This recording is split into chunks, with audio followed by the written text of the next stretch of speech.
morning, ladies and gentlemen. My name is Ron Hassan, and I'm pleased this morning to bring to order our meeting. I am a member of the National Board of Directors and from Los Angeles, California. I am the presiding officer for this morning's program. So I welcome all of you here.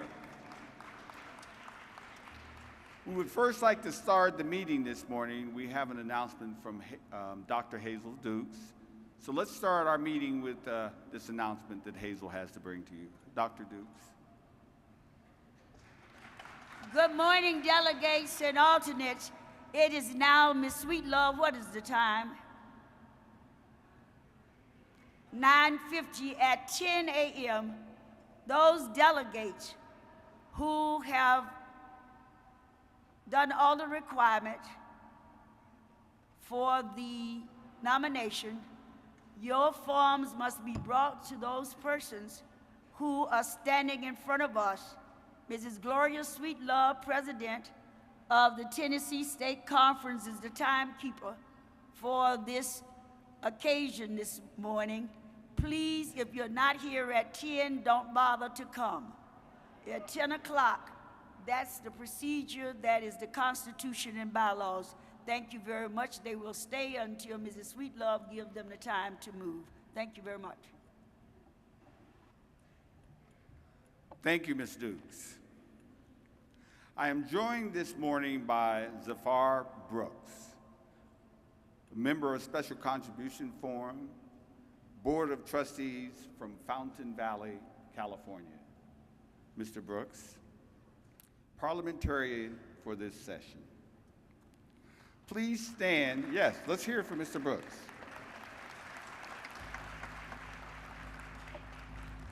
Please stand for the invocation, which will be presented by our senior pastor, Robert E. Fowler.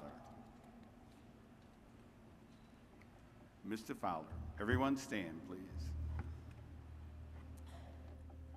Good morning.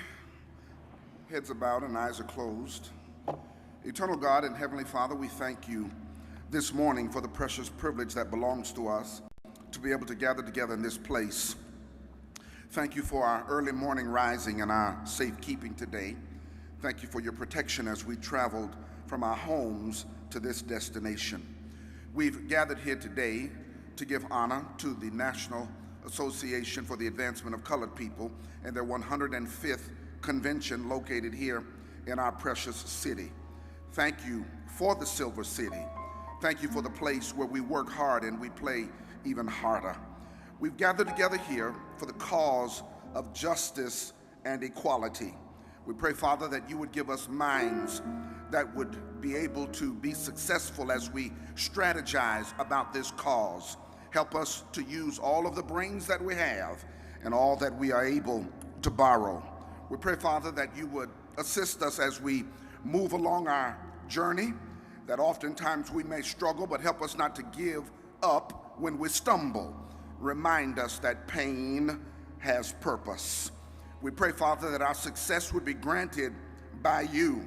Remind us that we are doing everything that we can and should continue to defeat disparities, that we are doing everything that we can and should continue to overcome obstacles.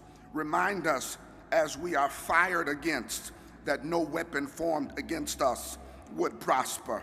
And we pray these things, Father, in the precious name of the greatest liberator that ever lived, the one who said about lepers, if there's anyone that society has pushed out, that we should go and open the door for them to be let back in. The one who said about children, suffer them not to come unto me, that society should never say no to anybody who cannot help themselves. And the one who said about women that we should open doors for everybody. And so we pray, God, in his name, in the name of Jesus, Jesus the Christ, the one who walked the dusty streets of Jerusalem, the one who healed the sick and gave sight to the blind, the one who walked up Calvary's hill, the one who they hung high and dropped low, the one who they nailed his hands and his feet, and the one who dropped his head and the locks of his shoulders and said, "It is finished." But the one who early Sunday morning, after they buried him on Friday, got up and said, "That was just a temporary setback.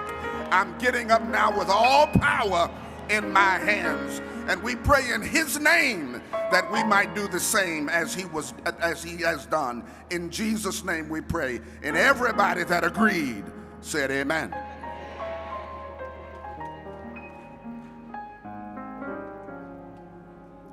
All right.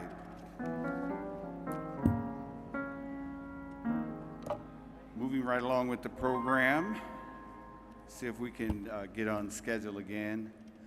This morning, it is my pleasure to invite, first thing we would like to do is show a video from the Honorable Brian Sandoval, Governor of Nevada. So can we please show the video from Brian Sandoval? Good evening. I'm Nevada Governor Brian Sandoval. It's an honor for me to welcome you to the Mandalay Bay to celebrate the 105th Annual Convention of the National Association for the Advancement of Colored People. Throughout America's existence, there has been no organization that has stood for a more noble cause and for so long than the NAACP. The NAACP has spent decades fighting for civil rights and equality, ideals that are to be enjoyed by everyone. And as the need for a guardian of freedom remains, we see the resolve and strength of the NAACP grow. It seems that each decade brings with it a new challenge, a new test on our liberties and our values. This nation is truly blessed to have an organization willing to stand up for what is right. Although our civil rights are still being tested today and will be tested again tomorrow, it is through the efforts of the NAACP that a constant light is shown in the direction of justice and equality. Thank you again for allowing me to congratulate you this evening, and I hope you enjoy this special night. God bless you, God bless the great state of Nevada, and God bless the United States of America. All right. Great. It is my pleasure to invite to the stage the Honorable Brian Sandoval. Okay. The introduction you received was from the Honorable Governor. The next person that I'd like to introduce to each and every one of you is a gentleman from California, the Honorable Kevin Johnson, the Mayor of Sacramento, California, and the representative for the NBA Players Association, Kevin Johnson.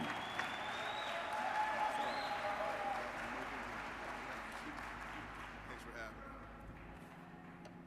me. All right, good morning, everyone.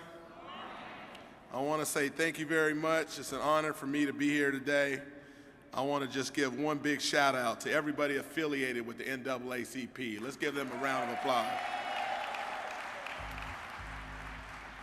I want to just say there's board leadership and representatives here. I want to thank Lorraine Miller for her leadership. I want to thank Rosalind Brock for twisting my arm to make sure I made it no matter what else I had going on.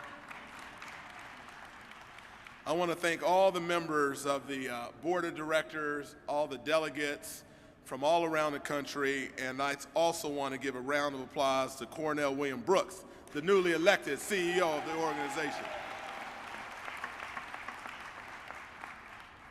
So this year, I'm here from Sacramento. We're the capital of California, and we have board members, Reverend Brown, Ron Hassan, Gwen Moore, Alice Huffman, and some Sacramento folks. So a little love to Sacramento. So this year I have the honor of representing and being president of the U.S. Conference of Mayors. So not unlike the NAACP, the U.S. Conference of Mayors has a long history of fighting racism and discrimination. In June 1963, President Kennedy spoke to the U.S. Conference of Mayors and called on mayors to lead U.S. cities in implementing what he called a 5-point plan on civil rights.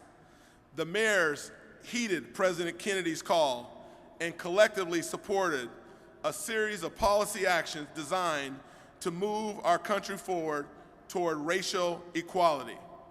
In 1964, Atlanta Mayor Ivan Allen, a white Southerner, testified before Congress in support of the Public Accommodations Act. And in 1967, African American mayors were elected to lead major U.S. cities: Carl Stokes in Cleveland, Richard Hacker in Gary, Tom Bradley, Andrew Young, Maynard Jackson, and the list goes on. Of course, I realize I stand here before you because I too am a beneficiary in no small part of the NAACP and their leadership. As an elected official, I owe a huge debt of gratitude to this organization, and I also feel like I have a responsibility to our young to make sure the movement's goals are fully realized with equal opportunities available to our youth and the next generation. NAACP, you know better than most that we cannot wait on Washington to solve our problems. Mayors, we don't have time to deal with the bickering politics that goes back and forth between Democrats and Republicans. We don't have time to wait on the gridlock that ties up the federal government. I want you to know today that mayors, we get things done. We're pragmatic, we're practical, and we're problem solvers. I want the NAACP to know that our nation's mayors as a group are getting things done in this country, and I am here today to say that we are happy to partner with you in the trenches. Just last month, I addressed my colleagues at the U.S. Conference of Mayors annual meeting in Dallas. We presented what I called a pro-growth agenda, Cities 3.0. That's the next economy for our young people. And I want us to know, as the NAACP and as mayors, there's no issue more important in our country than education for our young people. Nothing is more important. I believe that education is a civil rights issue of our time. 2 months ago marked the 60th anniversary of the famous Brown versus Board of Education, a landmark education decision that the NAACP led the way. In just 6 decades, America has ended segregation, abolished Jim Crow, and elected an African American president.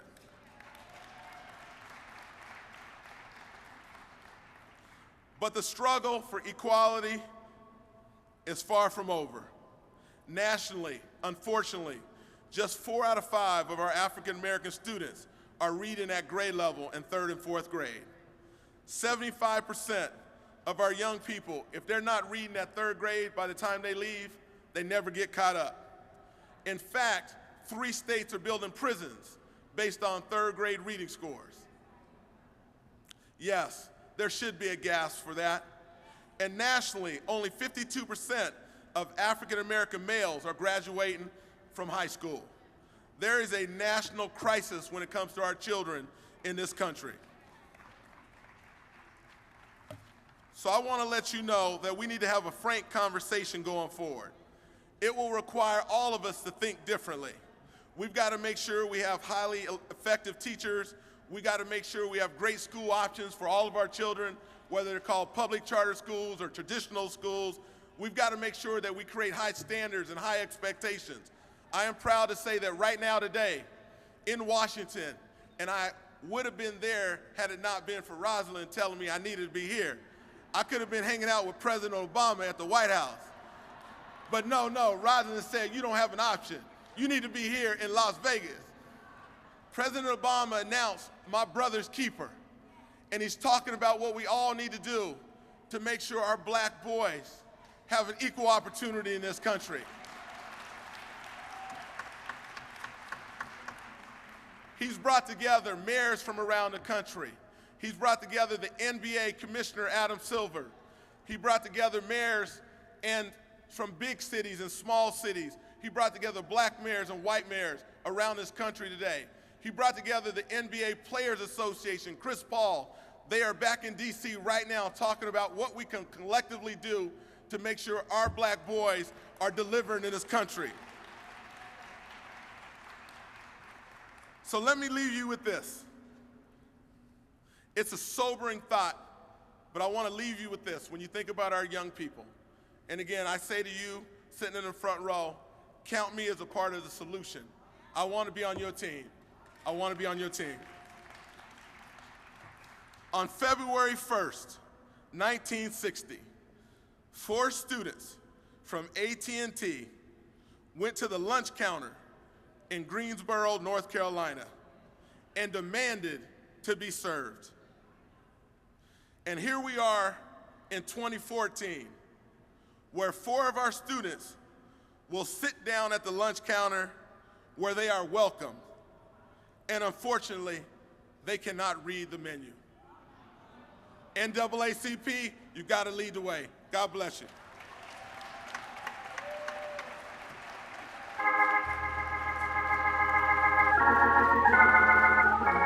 Kevin Johnson, ladies and gentlemen, Kevin Johnson. Okay, moving right along with the program. Ladies and gentlemen, we have 3 distinguished honorable individuals from Nevada. At this time, I'd like to introduce to you Deanna Titus, Steve Horsford, and Marcia Fudge, all from the honorable state of Nevada.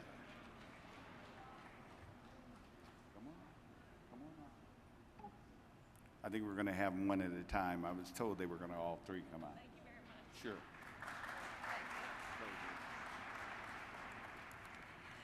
Well, hello and welcome. I'm Dina Titus from here in Las Vegas.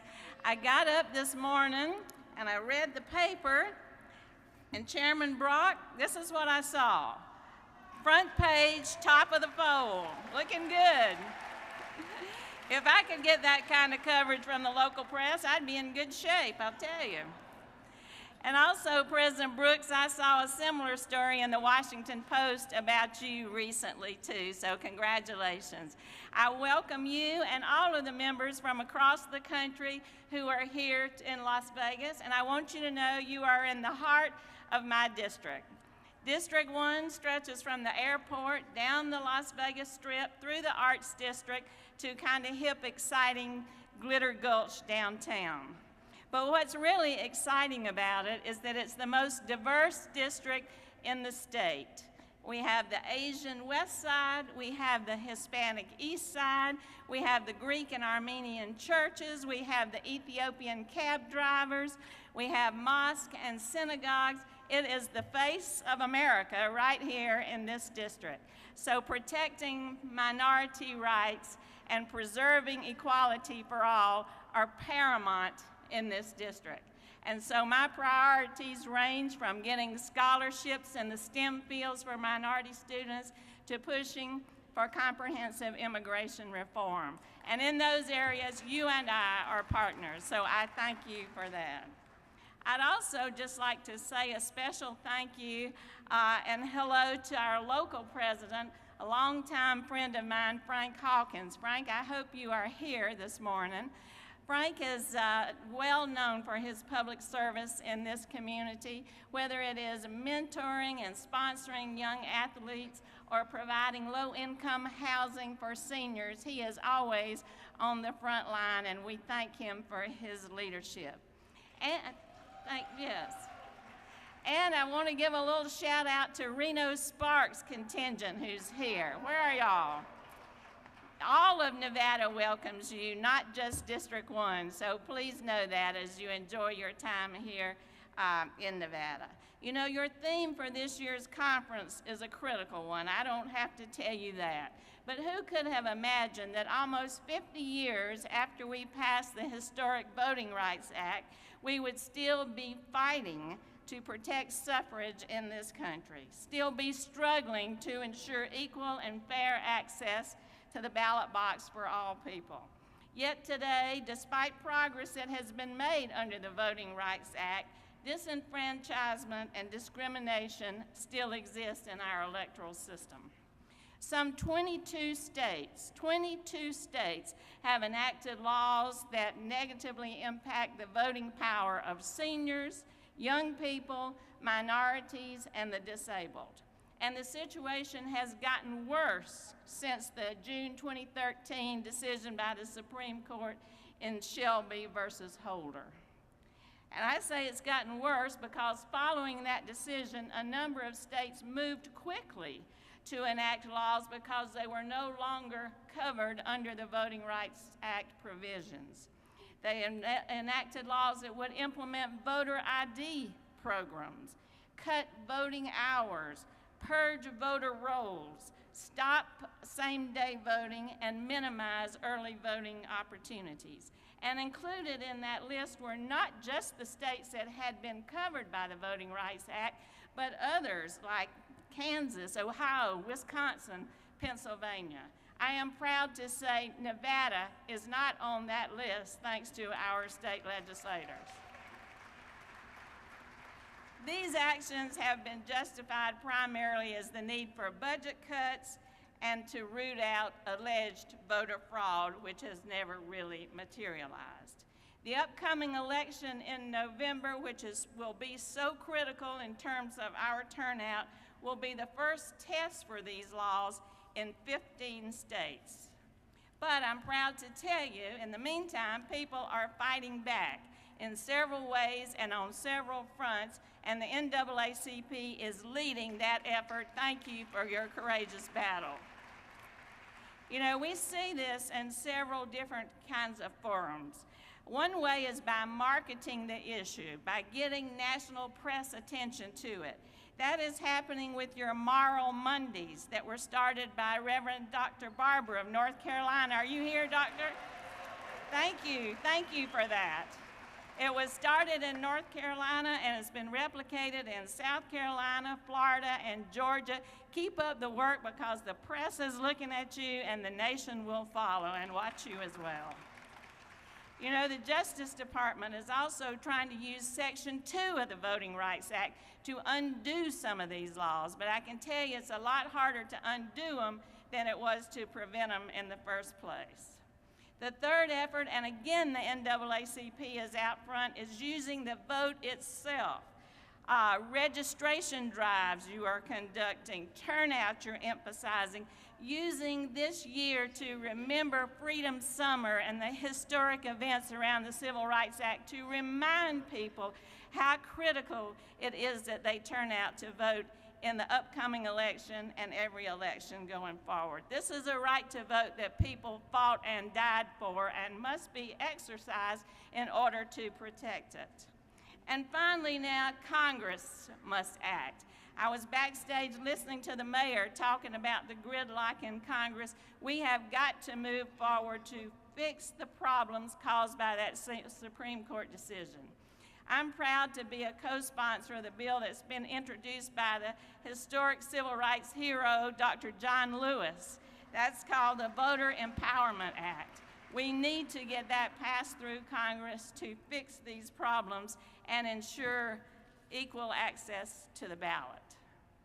The right to vote is fundamental to democracy. It legitimizes our laws and it gives everyone an equal voice in our governance.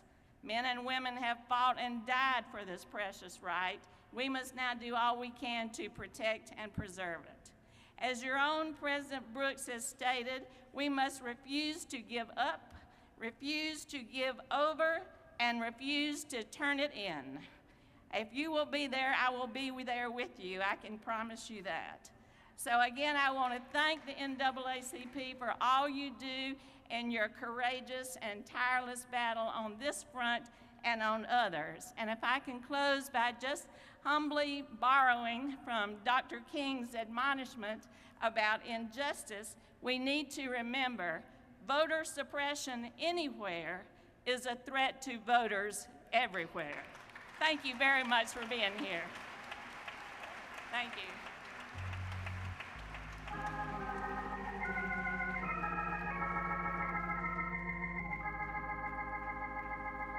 All right, ladies and gentlemen, we're going to take them one at a time. The next person that I would like to introduce to you and that we're pleased to invite NAACP members is Steve Horsford, U.S. House of Representatives, Las Vegas, Nevada. Steve Horsford.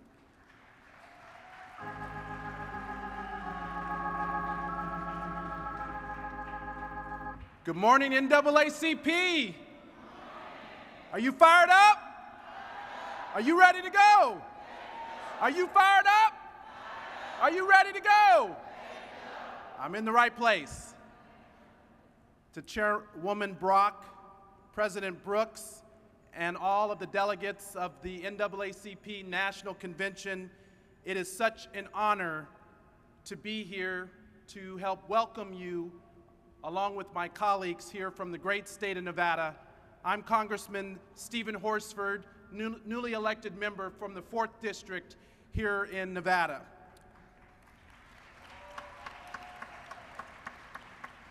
To have the NAACP convention come to my home state is a big deal for me personally. This organization provided a lot of direction for me in my life. In 1991, 23 years ago, in my senior year of high school, I attended the National NAACP AXO competition and annual convention in Houston, Texas. This program, as many of you know, has helped more than 260,000 young people since its inception. So for me, I'm honored to welcome you as an NAACP member, an AXO alum, and a former chair of a local AXO program, but I'm also humbled to welcome you as the first, but not the last, African American to be elected to Congress from the state of Nevada.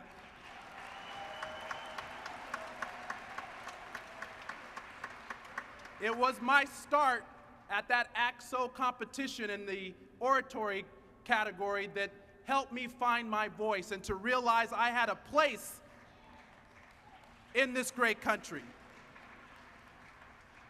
I take the value of community very seriously because as a young man, I struggled quite a bit. My father was shot and killed in a drug-related crime when I was a young boy. My mother, who has overcome drug addiction, she's now celebrating 20 years of being clean and sober. But at a very young age, I had to become the head of my household to my younger brother and sisters. Despite the difficulty at home, people gave me a chance. If I kept at it and tried to improve myself, there were others around me that would help guide my way. There were people who looked out for me when they didn't need to. And it was their kindness, their understanding, which helped motivate me to serve my community today. Now, I have a lot to give back. I have a great debt to pay back, not only to those who helped me, but to those here in Nevada who have lived or who are living this struggle today, and for those who came before who helped establish that foundation that I now stand on today. Now, I know that there are individuals out there who have yet to cross my path who are counting on me. There are individuals out there who are just like me and who are on the verge of becoming a statistic just like I was until someone reached out. It's why I think one of the most important battles we can fight in Congress is to address and to combat inequality. It's trying to get members of Congress to understand that there is a real world beyond the legislative chamber where people are struggling and they need help. It's why we need to pass an update to the Voting Rights Act. We cannot let the Supreme Court functionally disregard this cornerstone of democratic progress. It is a critical tool in preventing disenfranchisement and passed with overwhelming bipartisan majorities since it was first introduced in 1965.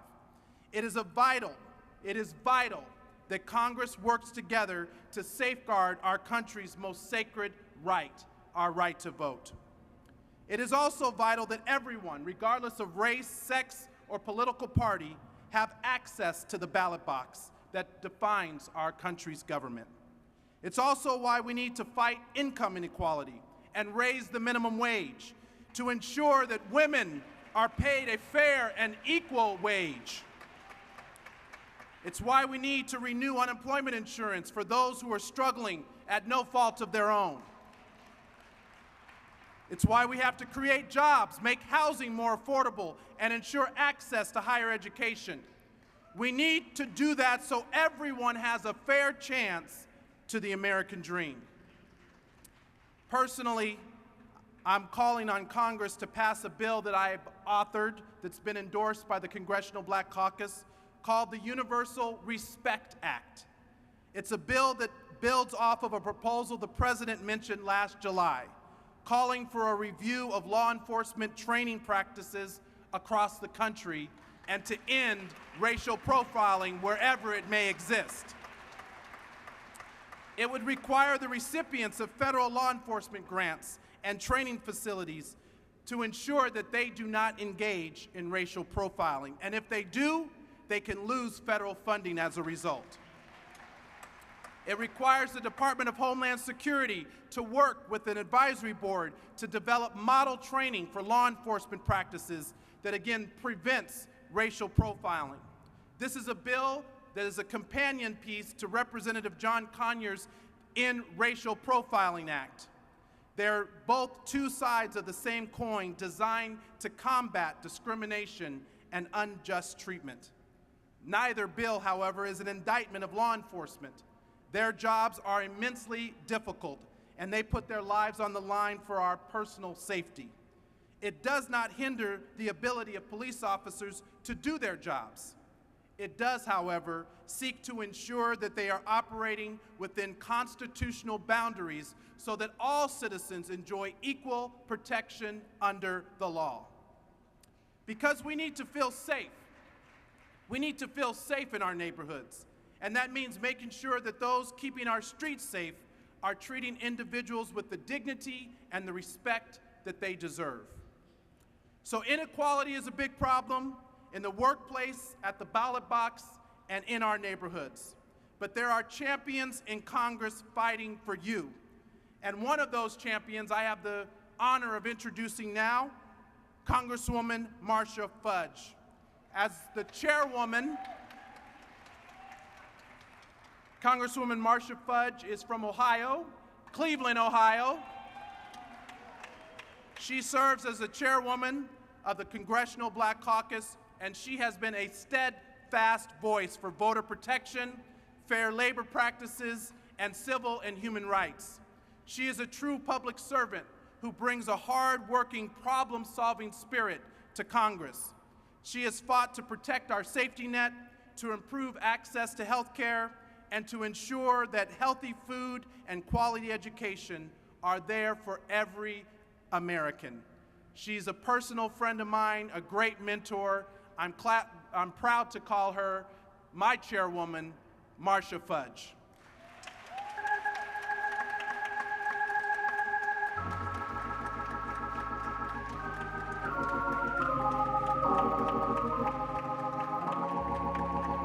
Thank you very, very much. Thank you so much. Good morning. It is really an honor to be here, and I think that you know now why we love Stephen Horsford so much. Is he not an outstanding young man? As well as I was glad to see my colleague Dina Titus here today. To newly elected President Brooke, to, of course, my friend, Chair Rosalind Brock, and my dear friend, who I'm going to miss talking to, Interim President Lorraine Miller. Thank you for the great work that you have done. It is my pleasure to greet you on behalf of the 43 members of the Congressional Black Caucus. You've heard a lot of people saying the same things, and so I might say it a little differently, but probably the same as well.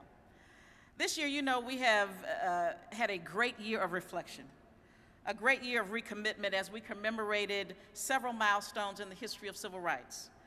You've heard about, of course, 60 years since we passed Brown v. Board of Education, and our schools are more segregated now than they were then. I know that you've heard them talk about 50 years since the declaration of a war on poverty, and our people are as poor today as they were then. 50 years since Freedom Summer, where they went to the South to try to get people of color to register, and some of us still are too trifling to vote.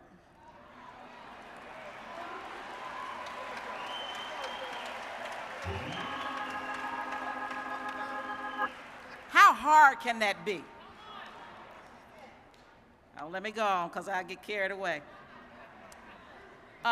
50 years since the passage of the Civil Rights Act of 1964, some of us still don't act like we're free. We recognize the great progress that we have made as a nation, but we are also keenly aware of just how fragile that progress is. We have stopped fighting before the battle has been won. Equal treatment under the law and equal opportunity is still denied to too many Americans. And while the Civil Rights Act paved the way for passage of the Voting Rights Act of '65, those protections have been severely compromised, and you've heard people talk about it. So I applaud the NAACP for its theme, All In for Justice and Equality, as a rallying cry that reminds us that the battle is not over. You have to urge your members of Congress to pass the Voting Rights Amendment Act. I know a lot of people don't like it. It's the best we've got. You know, so you would rather have no loaf than have a half loaf? The thing that this bill is going to do that the Voting Rights Act originally didn't do was make sure that every state in the United States has to live up to the same standards, not just the 9 states that were in the Voting Rights Act. So I'm asking you to call your member of Congress. Now, if you're from Ohio, don't call me. I'm already on it.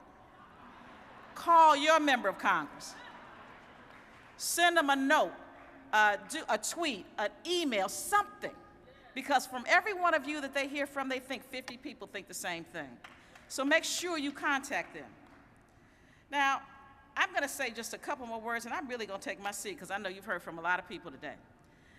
And I'm not going to be partisan, even though I am partisan. I'm not going to be partisan. But what I want you to understand is that 2014 is going to be a huge election. You know, you hear a lot of times on, you know, I was just telling my friend Michael Steele, all the talking heads are talking about 2016. That is just a diversion. It's to stop you from thinking about 2014. Let me tell you what's going to happen in 2014 if we don't vote. They're going to impeach the President of the United States. It is going to happen. You know what all of this is about? When they, like right now, they're suing him, right? Knowing that they don't have a leg to stand on. But these people that I work with, the ones that call themselves Christians, now, you know they're not. They'll get on the House floor and talk about their Christians all the time, but they don't want to feed poor kids. They don't want to pay for education. They don't want to give people jobs. These people are not Christians. Let me go back. Okay, I'm going to finish now. Lord, 2014, let me tell you what this lawsuit is about. This lawsuit is to make the president a criminal. You see, they want to try to find a way to make him not a legitimate president. If you notice, it started with he wasn't born in this country. Now they couldn't win on that, so now they're going to come back and make him an illegitimate president because they're going to say he's a criminal. Now, whether you like the president or not, he is our president. Oh, you giving me the sign? Now, I didn't listen to people talk for 10 minutes, and you gonna give me the sign? Bye, y'all.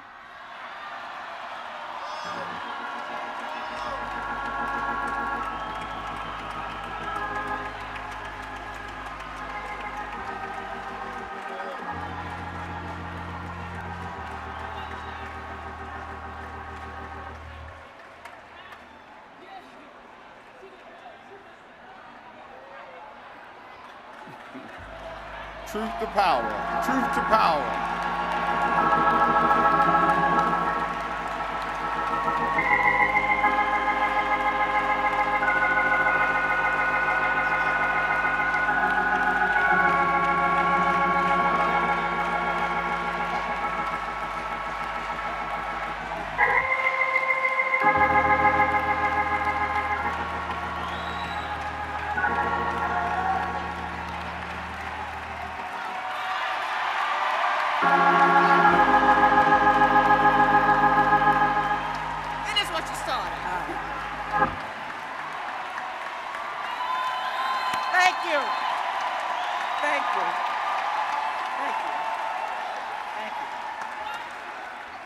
brought me back. Y'all want to hear some more of this?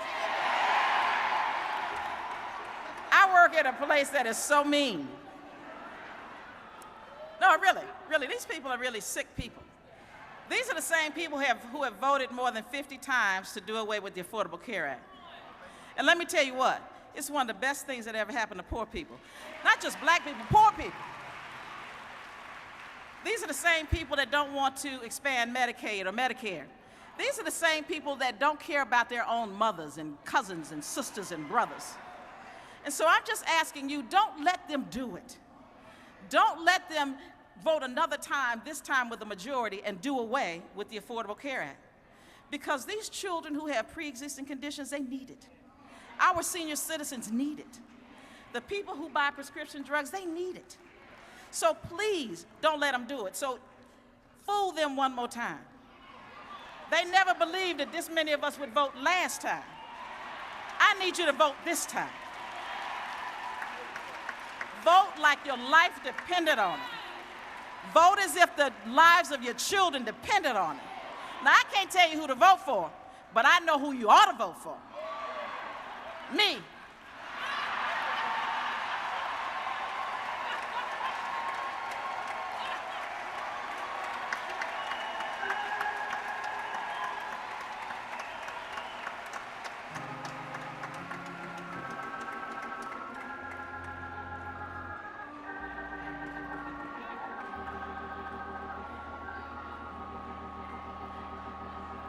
All right, ladies and gentlemen, are we warming up? Okay.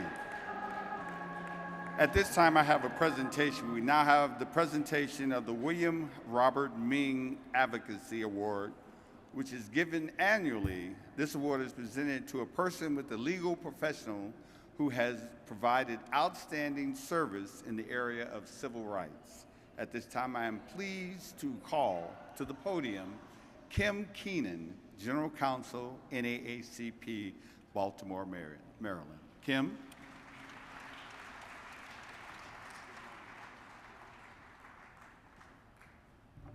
Good morning. I have the great privilege and honor today of presenting the William Robert Ming Award. As you all know, William Robert Ming is a lawyer who means very much in the history of the NAACP. He was a man who filed some of the key suits of our time. He worked on all of the great advocacy that we think of and celebrate today, like Brown versus Board of Education, like Sweat versus Painter. It is because of him that we are able to sit in a place like Mandalay Bay and celebrate together. William Robert Ming is known not only for being a great lawyer, but it was his time and sacrifice, both financially and emotionally, that makes him someone that we celebrate every year. And today, we stop to do that again. But today, we stop to honor a man named Wiley Branton Sr.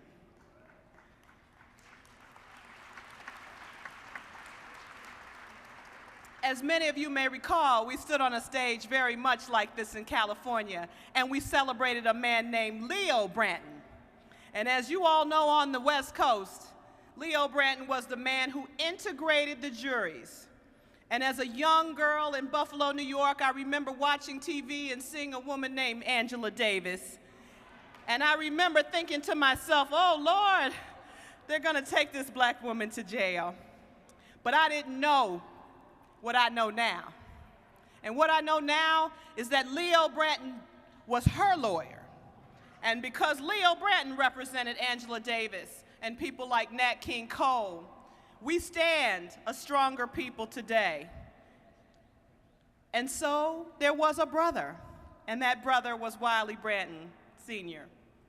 And even though they're both two guys from Arkansas, 3 years after he graduated as the third black person to graduate from the University of Arkansas School of Law, 3 years later, he filed the suit that would begin the desegregation of the Little Rock schools. Who says the young people don't make a difference? He was in his 20s. And so that was just the beginning for him. Working with the NAACP and the NAACP Legal Defense Fund, he became the head of the Voter Education Project.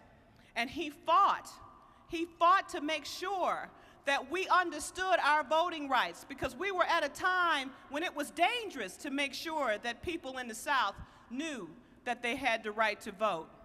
And he sacrificed not just time and energy, but his very life to make sure that everyone, at that time, they registered 700,000 black people. For that time, it was amazing. Wiley Branton went on to be dean of Howard's Law School. In fact, the Lawyers Committee, the Washington Lawyers Committee, has an award named in his honor that many people on the East Coast are aware of.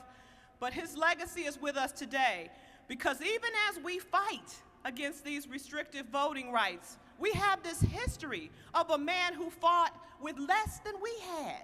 He didn't have Twitter. He didn't have an iPad.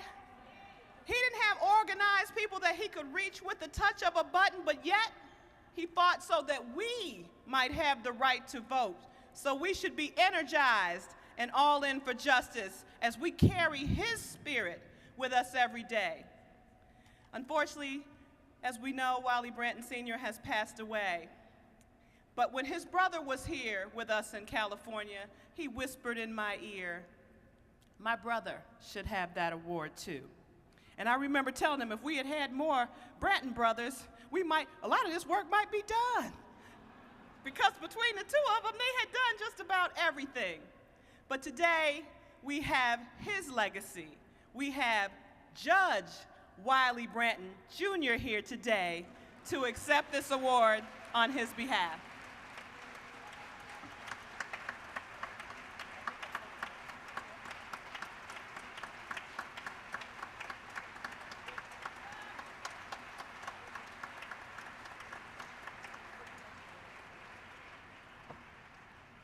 Thank you, Ms. Keenan, for that wonderful tribute to both my dad and my uncle. Now I need to get some eyes so I can see. It is truly an honor and privilege for me to appear at the 105th Annual Convention of the NAACP for the purpose of representing my family and accepting the William Robert Ming Advocacy Award, which is being awarded posthumously to my father, Wiley A. Branton. This award was named in honor of Attorney William Ming because of Mr. Ming's significant legal work in the area of civil rights and his general commitment to the work of the NAACP. Often, the role of lawyers, judges, and the entire legal system is overlooked and undervalued when recognizing specific individuals or groups who have had essential roles in advancing the cause of civil rights. I commend the NAACP for both recognizing and celebrating the accomplishments of those attorneys and judges who have distinguished themselves by using their God-given legal talents to advance the cause of equal justice for all. My father was not a household name, but he was well known and respected among the people in the know in the civil rights community. He knew and worked with the legendary figures of the civil rights movement as well as ordinary, everyday people. In certain quarters, my father is considered a legendary figure himself. He was a life member of the NAACP and began that affiliation even before he became a lawyer. As an aside, I would note that in 1954, as a young lawyer out of law school, he was the chairman of the NAACP's Legal Redress Committee in the state of Arkansas. And in response to the Brown decision, he wrote letters to all of the school districts within the state of Arkansas, informing them of the Brown decision and their duties under that decision. I don't think he got any responses. But ultimately, he was retained by the NAACP with Daisy Bates, then the chairperson of the Arkansas chapter, and they filed a suit in 1956 against the Little Rock School District, which challenged the desegregation plan of the Little Rock School District as being an inadequate plan. At that time, nobody really thought anything much about the litigation in Little Rock. They thought it was one of those middle-of-the-road, semi-southern states, and they didn't expect that much to happen. But as you all know from history, in 1957, things exploded when the Little Rock Nine tried to enter Little Rock Central, and they were stopped by troops called out by Governor Orville Faubus. Because that lawsuit had already been filed, even though they had lost the initial stages of it, there was a vehicle for them to get to court immediately, and that case ultimately wound its way to the Supreme Court and became known as Cooper versus Aaron. And that was when the Supreme Court basically told the states, you cannot ignore the constitutional mandates of the United States Supreme Court, and that they are the final arbiters and determinators of what is the law of the land, a landmark case.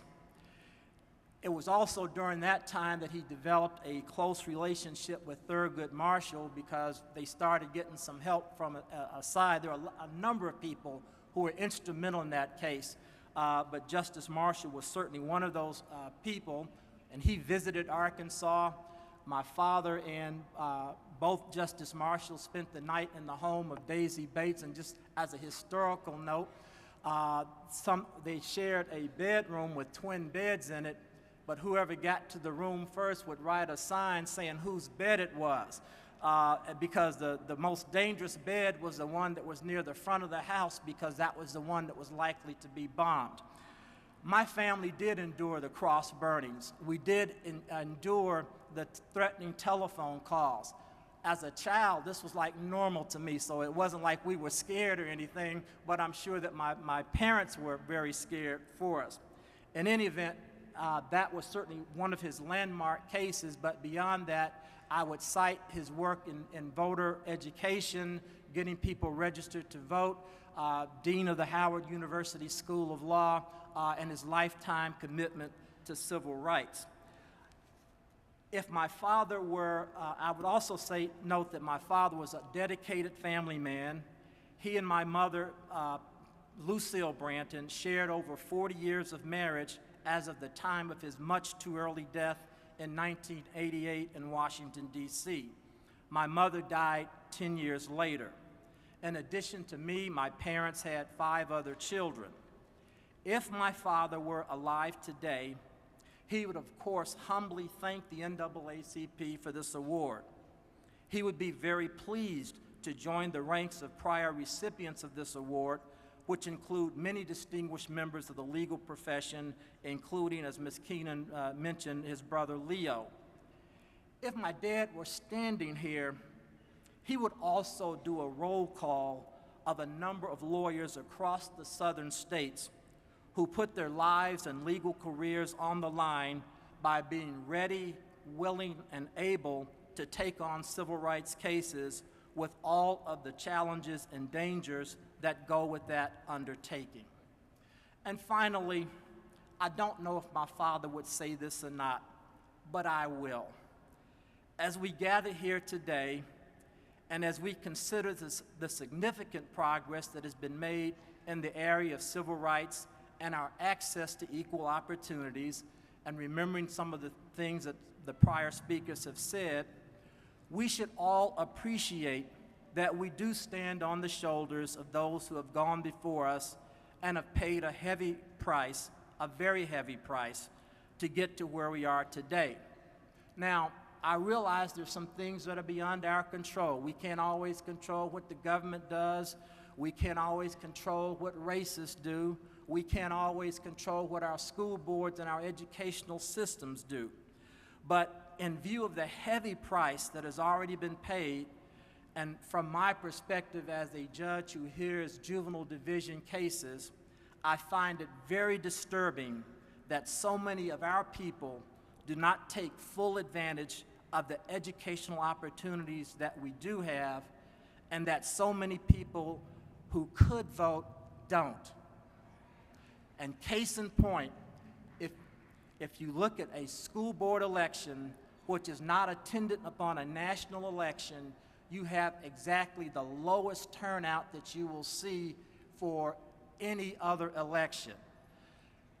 My father believed, and his generation believed, that the key to our success was getting a good education and having the right to political power. And I would submit that that is still valid today.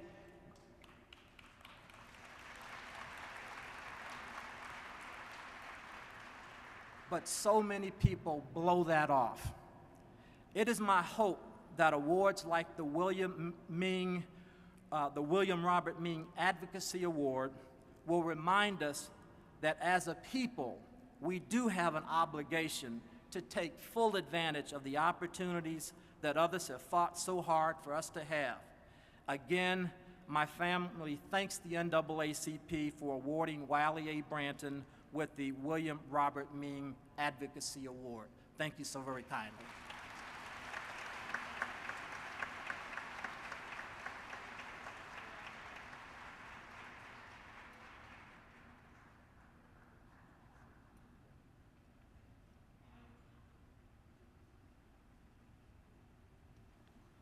Okay, ladies and gentlemen, as we continue to move along in our program, how's everyone doing? Good, good, good. Great people here today. Let's see. Okay.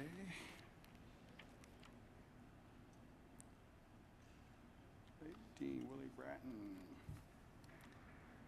I am pleased at this time to introduce to you Jesse Turner, NAACP National Board of Directors from Memphis, Tennessee, to come to the podium. Jesse Turner.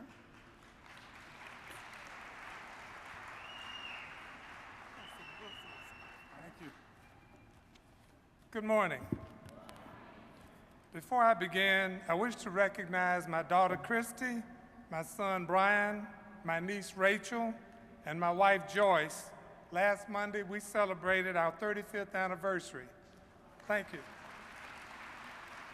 You ought to applaud her for putting up with me for 35 years.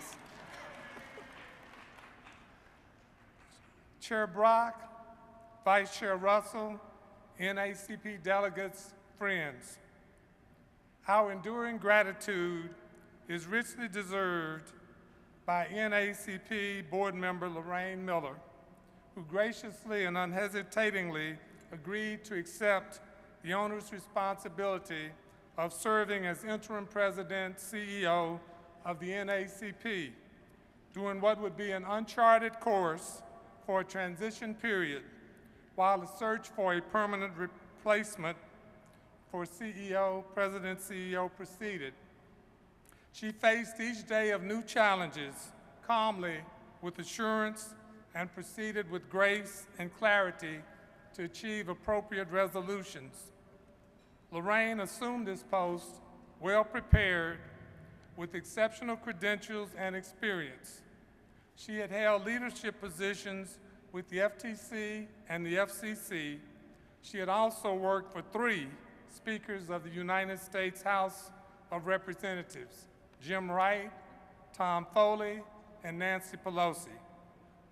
From 2007 to 2011, she served as the 35th clerk to the U.S. House of Representatives, the first African American and 3rd woman to hold this position.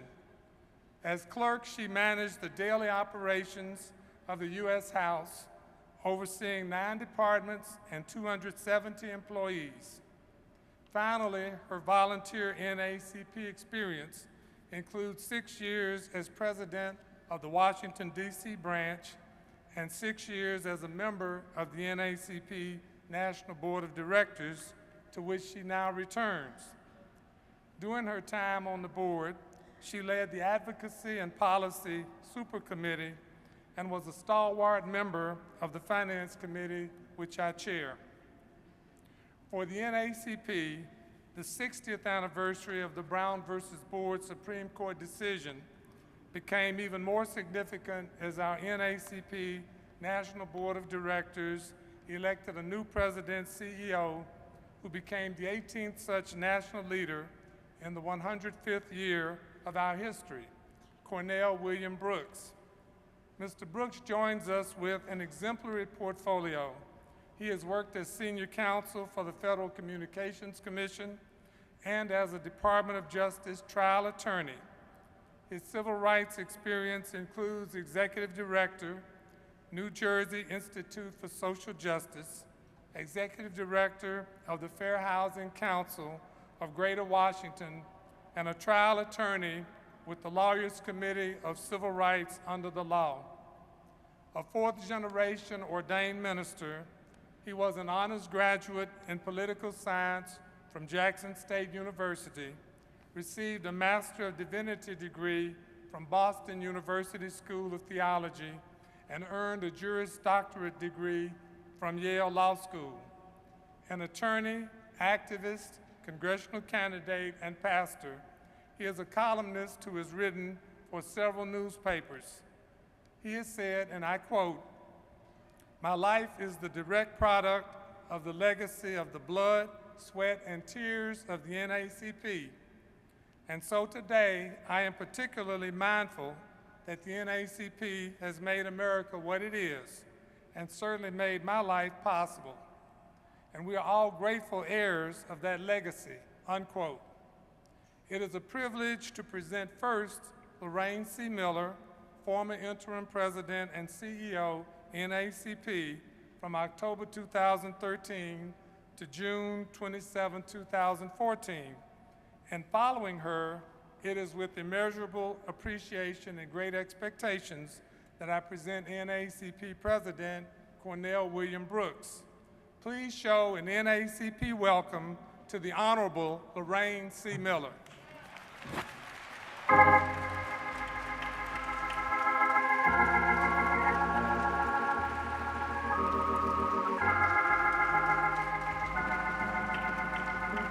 Good morning. I'm from Texas, so we say howdy. Mr. Turner, thank you for that kind introduction. I want to start by thanking Chairman Brock and Vice Chair Russell for their support during this interim internship. Our NAACP Board of Directors, our Special Contributions Fund, and our marvelous staff. They have really done the work of the association.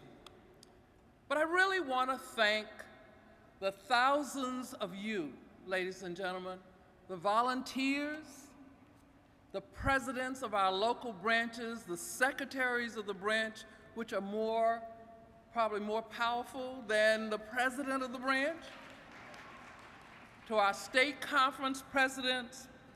You make up the NAACP.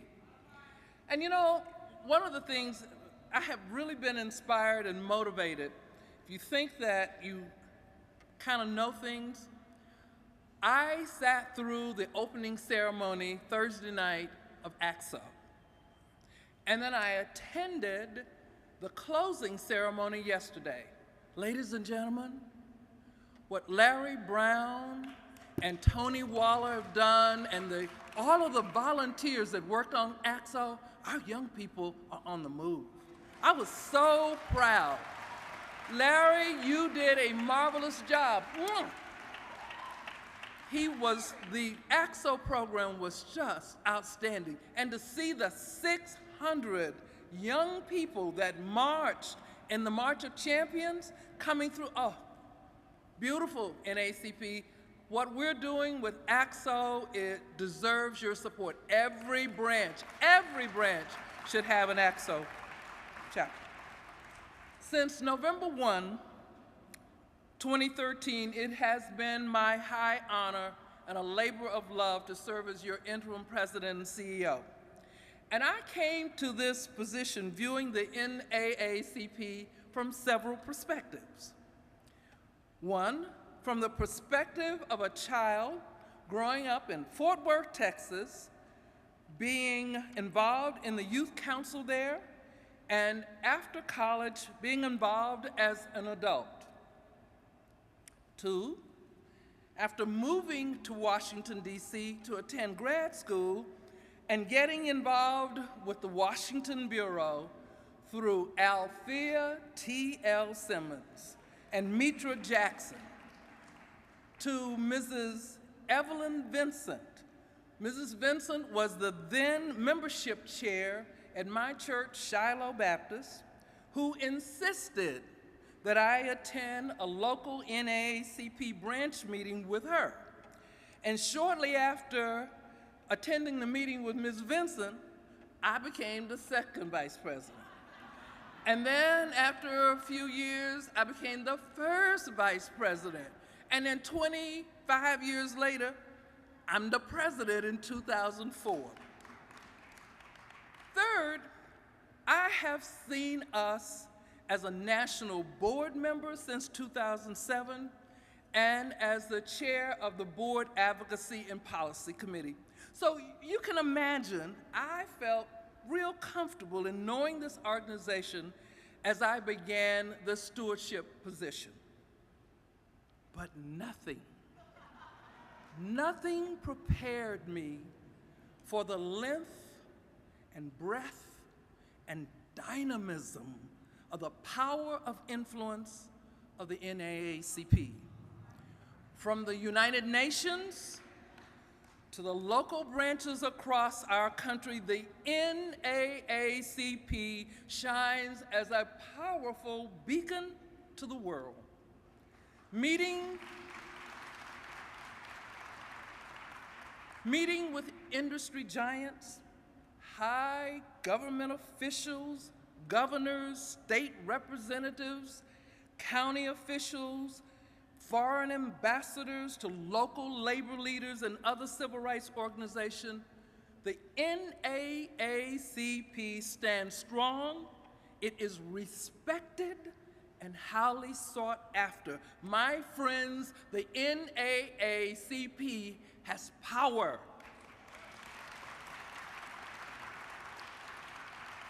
In 2008, my friend Nancy Pelosi, the current Democratic leader and the first woman Speaker of the U.S. House, wrote a book entitled Know Your Power. Her message was targeted to women, but the central theme was for anyone. You have power unrealized, use it, protect it, build up on it, execute the use of that power with great care. Know your power, NAACP. And I'd like to take a slight illustration, just one illustration of the many things we do in the association to bring this point home.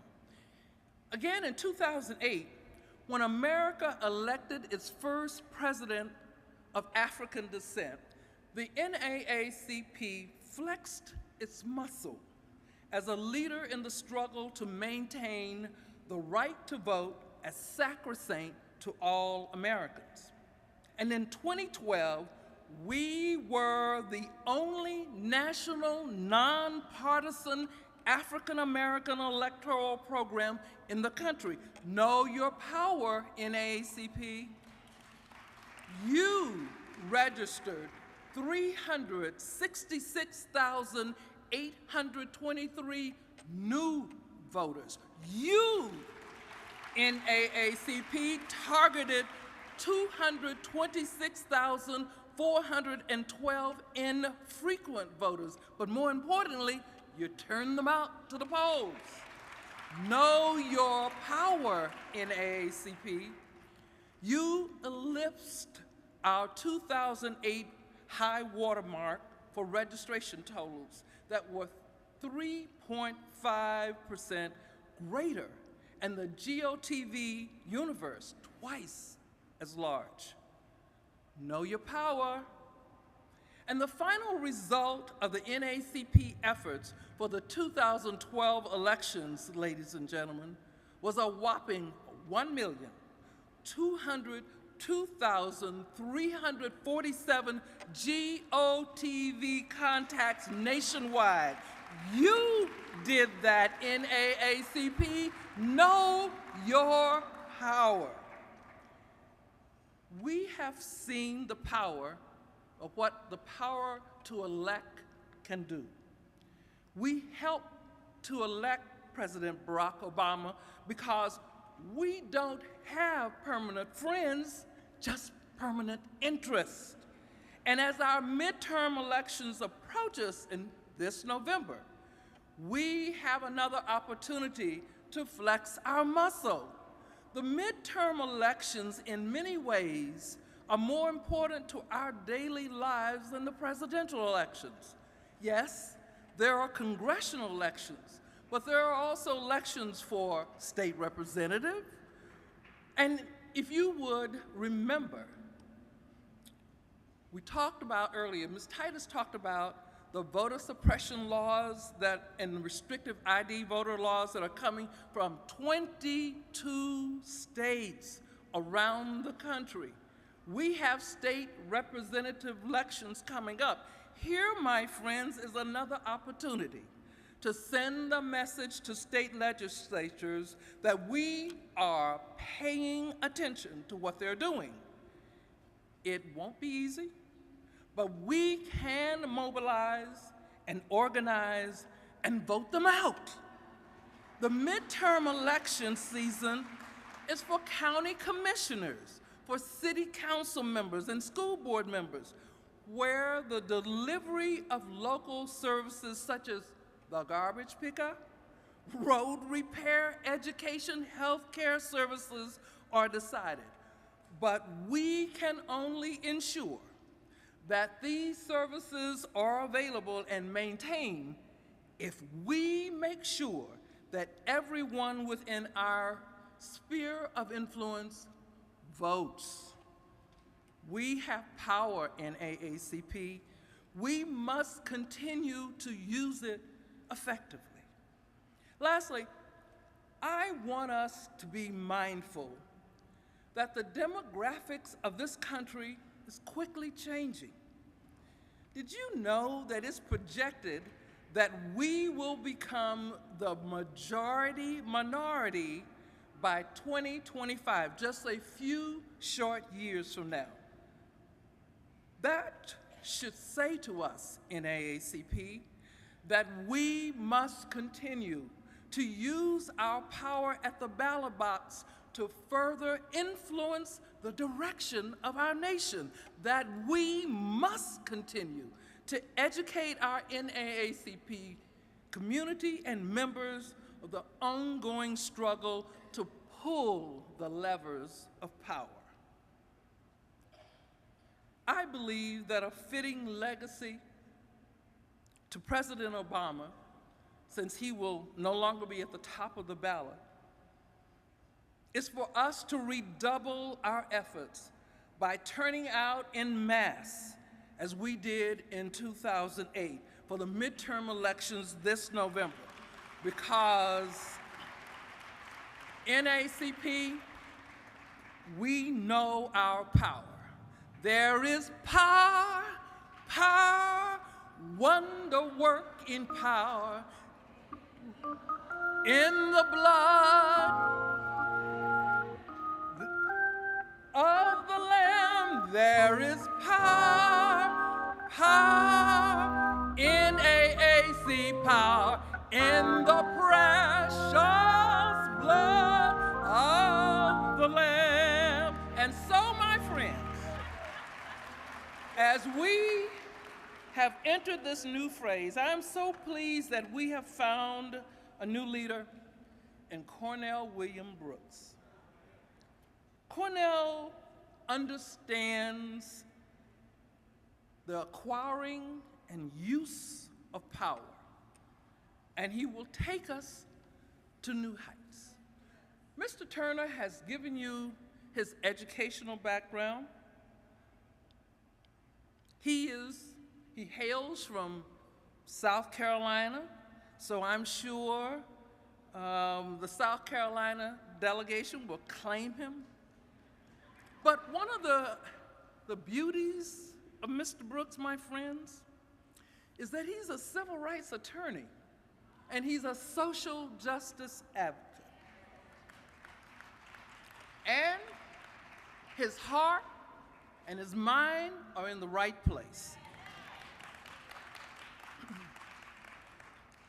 With the training, the legal training he's received, coupled with his religious faith, it gives him a strong foundation to tackle the many issues he will encounter, and he will encounter a lot. But since our board selection of Mr. Brooks in mid-May of this year, we have had, he and I, very extensive conversations, not only about the administrative operations of the association, but very extensive and compelling conversations about the direction of the association, about how we can make our game changers even more real to our membership and to the public at large, how we can strengthen our civic engagement program, how we can work together to build bigger capacity for our branches and units. This is a man that I have come to know and believe he is a brother beloved. I said to the chair on many occasions that it was not important to me that we fill the vacancy of the president and CEO. It was important to me that we found the right person to fill this august position. And I believe, I truly believe in my heart of hearts, we have done that. Our selection committee worked hard and long and aggressive, and we've come up with the right guy. That person is Cornell William Brooks. Ladies and gentlemen, the NAACPers, let's give a rousing welcome to the 18th president of the National Association for the Advancement of Colored People, Cornell William Brooks.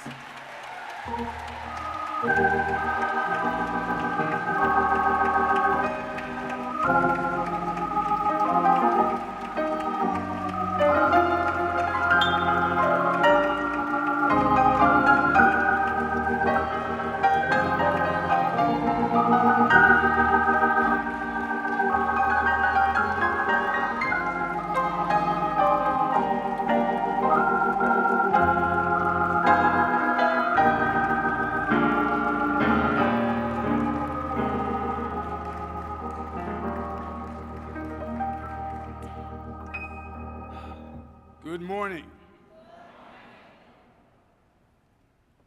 I want to extend a word, a heartfelt word, a soul-deep word of appreciation to Ms. Lorraine C. Miller.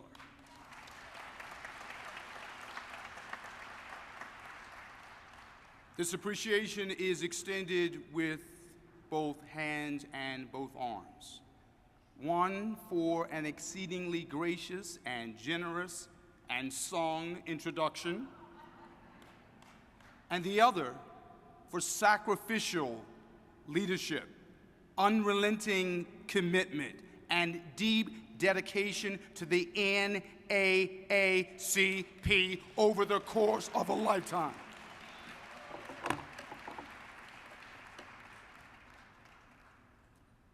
To our dedicated chairman, Rosalind Brock.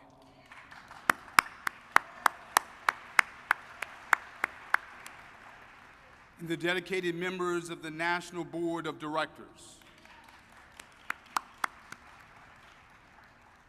For those of you who were here last evening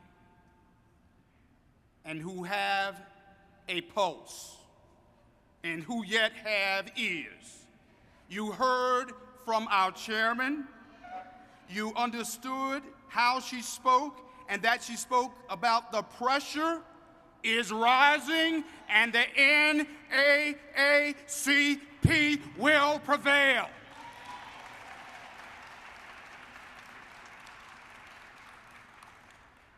And for those who are young and young at heart, you will recall that she reminded us that courage does not skip a generation.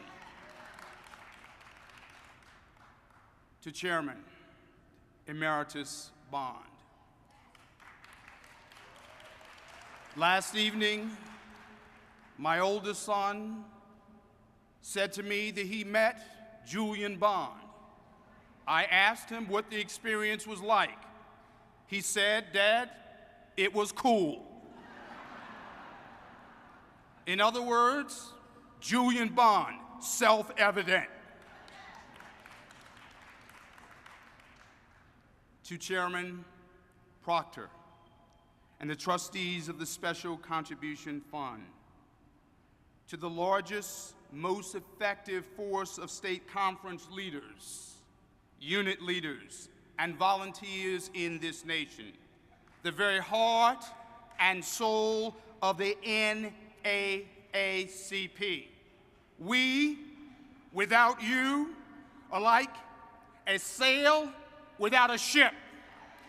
With you, we are a ship with a sail headed in the right direction over stormy seas, headed toward the horizon, headed toward hope, headed to where America should be headed.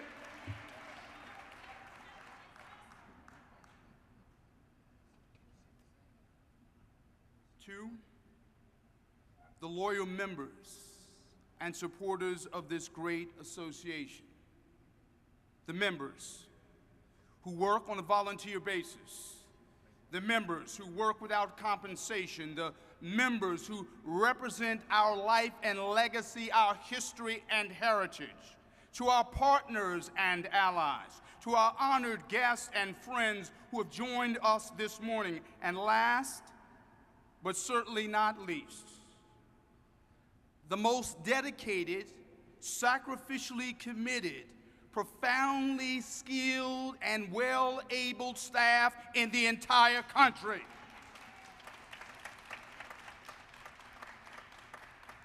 And may I, as a matter of personal privilege, introduce you to my family. My lovely wife of 20-some-odd years. I met her when she was very, very young. Janice Broom Brooks.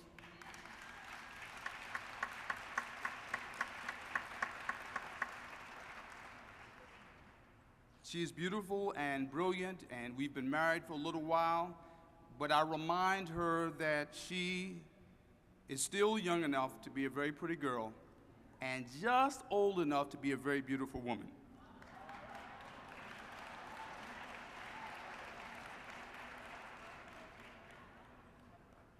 To my sons, Cornell and Hamilton, who are my sons and also my boys in every sense of the word. And to my mother, Mrs. Jamie Prelo Brooks Johnson, who has deposited more wisdom into my head and applied more wisdom to my backside than any mother should. And to my extended family, Lord help, who've come from all across the country, the Brooks Wineglass Green family tree. They, like the family of the NAACP, are all in for the NAACP.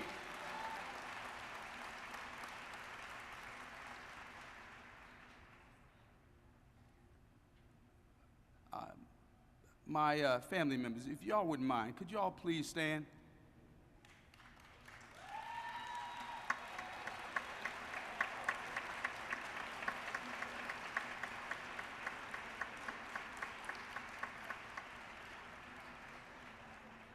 Now, my dear brothers and sisters, If you're sitting next to somebody named Brooks, they're probably related to me. If they're named Brooks and they don't claim to be related to me, they're probably related to me.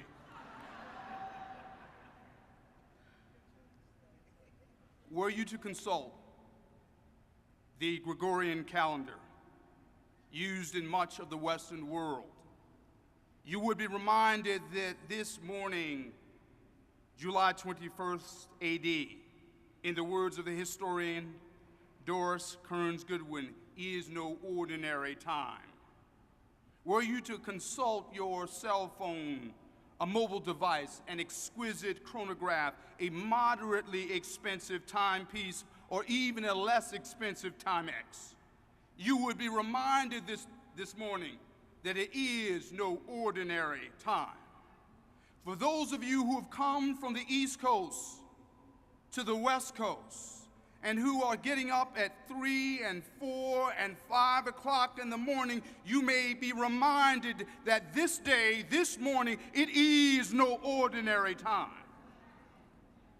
Astronomers can yet gaze through the Hubble telescope upon the sparkling stars in their courses in that black velvet of midnight sky. And astronomers can yet calculate the age of the universe, and yet this is no ordinary time.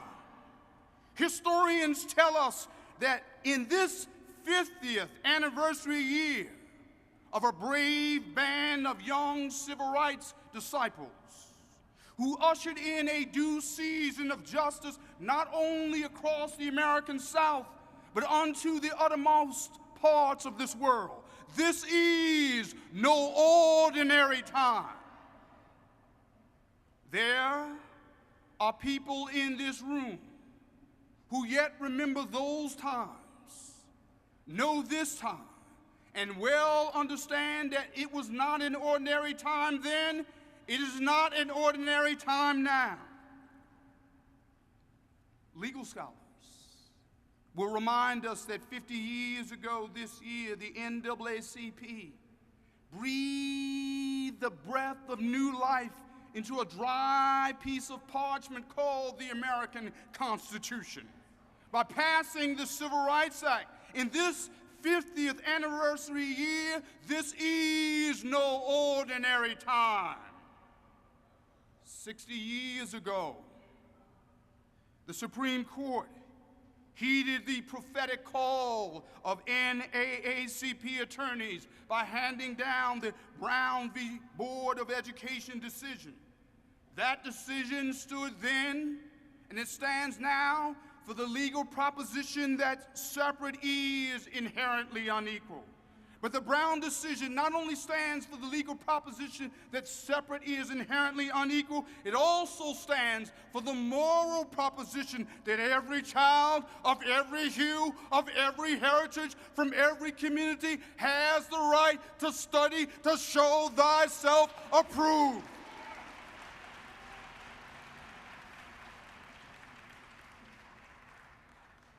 "60 years later, it is no ordinary time. And yet in this season of anniversaries, from Freedom Summer to Brown to the Civil Rights Act, even at this very moment, there are those who would pose a rather uncomfortable and unsettling question. They ask the question, is the NAACP relevant? At this time, at this very hour, our critics pose the question, is the NAACP relevant?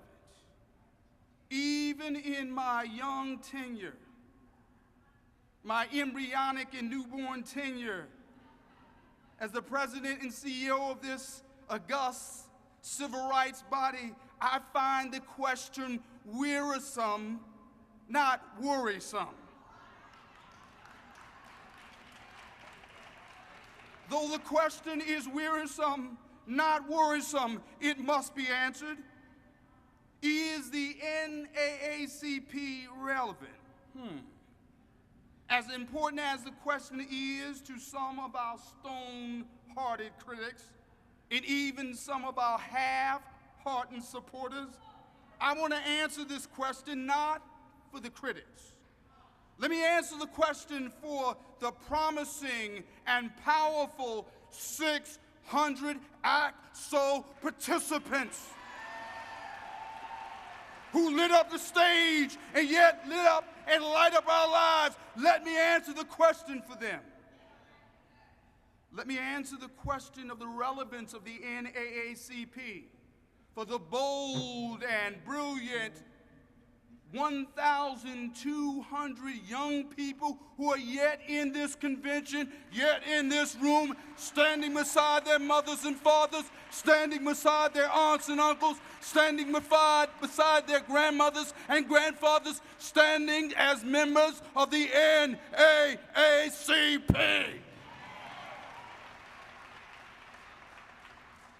Let me answer the question of relevance for the Moses generation of leaders who are yet teaching, reaching, mentoring, and partnering with the Joshua generation of leaders. Let me answer the question of relevance as the father of 2 African-American sons. Let me answer the question as the father of 2 black boys. Let me answer the question as the father of 2 grandsons of the dream, 2 deeply grateful heirs of the liberation legacy of the NAACP. Let me answer the question of relevance as the father of an older son who's precisely the precious age of Trayvon Martin and Jordan Davis when they were killed, 17 vulnerable years of age. Let me answer the question as the father of a younger son who's the same age as Emmett Till when he was slain, 14 equally vulnerable years of age. Let me answer the question. Let me answer the question of relevance for those both of a proto-R&B generation who recall Isaac Hayes, the Black Moses in Chains, and for the neo-hip-hop generation listening to the rap artist 2 Chainz.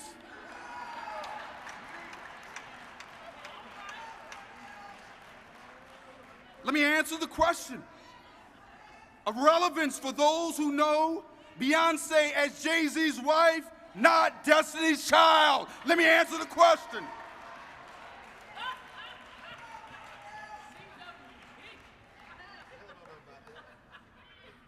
The answer to the question may be heard in the basso profundo voice of the past, present, and future of the NAACP.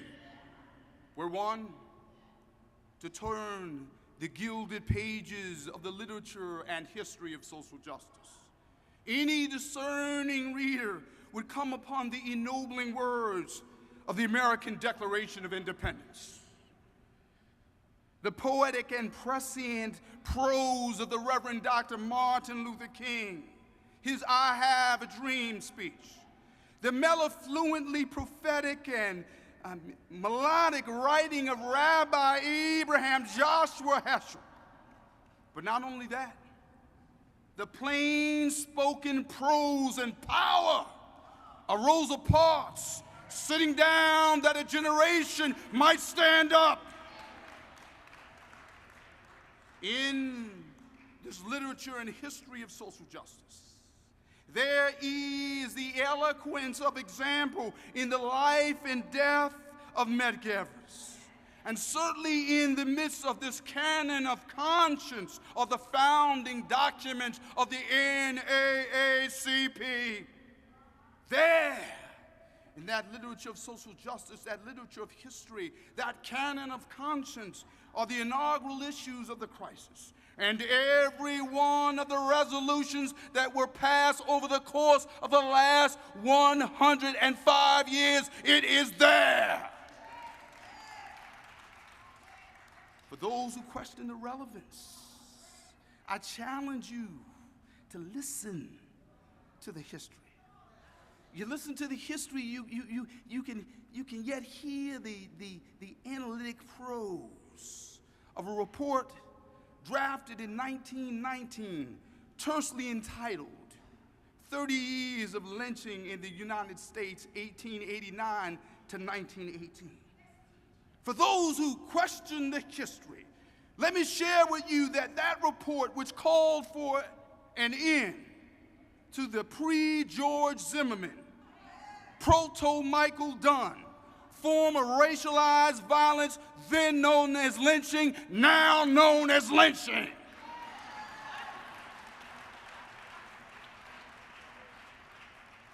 If you read the subtext of the criminal code, when you have premeditated, racialized violence against people who are doing nothing more than pursuing the American dream, it's called lynching. Lynching then, lynching now.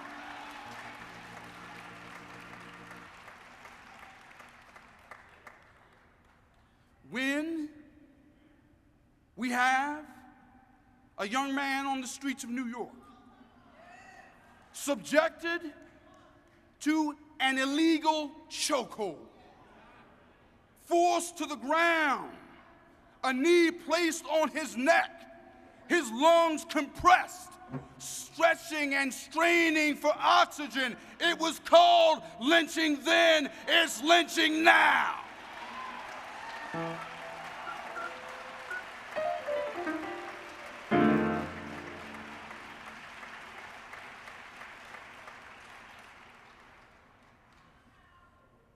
As a civil rights lawyer, on occasion, I've been accused of being soft-spoken.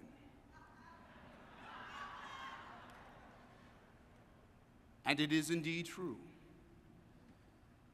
But when it comes to articulating the moral urgency and the prophetic fervor of a crime then and a crime now, it must be said and it must be heard. To those questioning the relevance of the NAACP, I have to pose a very simple question. Are you serious?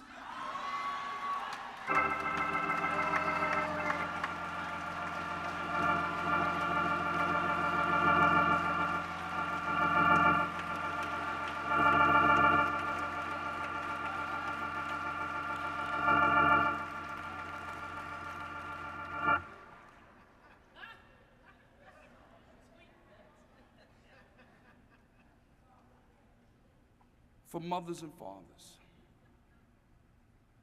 grandmothers and grandfathers, aunts and uncles, mentors and role models, when you were confronted by the morally befuddling and confused looks upon young people asking you to explain the Trayvon Martin verdict,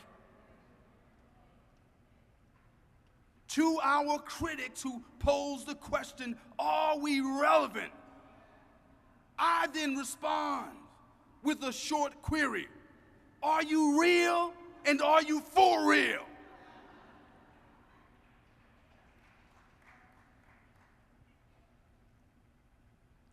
The history of the NAACP is no distant historical abstraction for me. It is a part of my personal narrative and moral DNA. May I remind you, in the late 1800s, on my daddy's side of the family, I had two great-great-great-grandfathers, Jake and Jack Wineglass, enslaved men who fought on the side of the Union Army. Following the Civil War, during the period of Reconstruction, they struggled to secure their military benefits. Fast forward a few years, there was a young man out of Charleston, South Carolina, who came from a family of great moral and spiritual wealth, but modest means. He came out of Burke High School, went on to South Carolina State College, enrolled in ROTC because he wanted to serve his country and he wanted to become a doctor. He became a second lieutenant and a first lieutenant in the United States Army, which is why I was born at General William Beaumont Hospital in El Paso, Texas. But the reason he was able to go to medical school, the reason he was able to serve his country, why? Because the NAACP called on President Truman in 1948 to desegregate America's military. And if we can salute our men and women in uniform, we can salute the NAACP.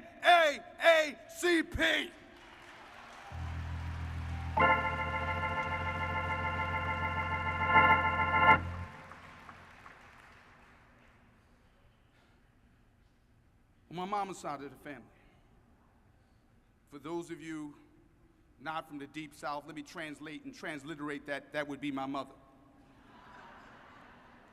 On my mama's side of the family tree, the roots extend deep into the history of the NAACP.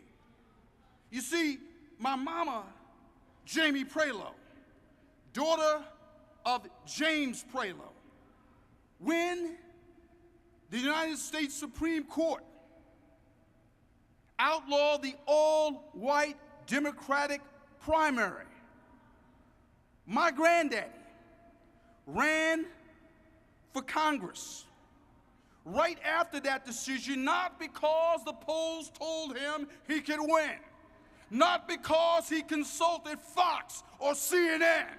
He ran because he wanted to enroll and engage and enlist people into the NAACP.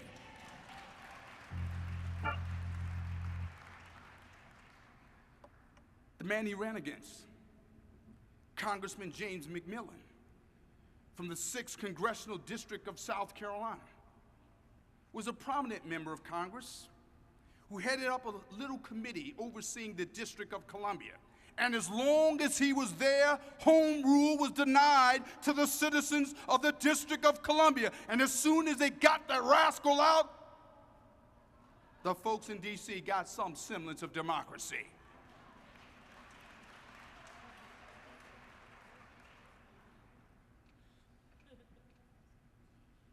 But we are in the present age with a calling to fulfill. We are being faced with the question, near daily and near hourly, what is the relevance of the NAACP? To those who question our relevance, I simply remind you that when we look at our criminal justice system, it looks like us, much like us, disproportionately like us, unfairly like us, unjustly like us, and only us.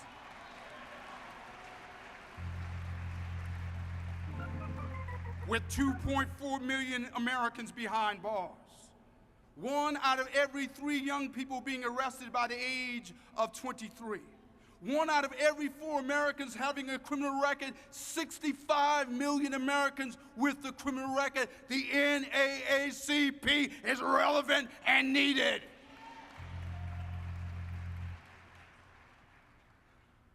Relevance?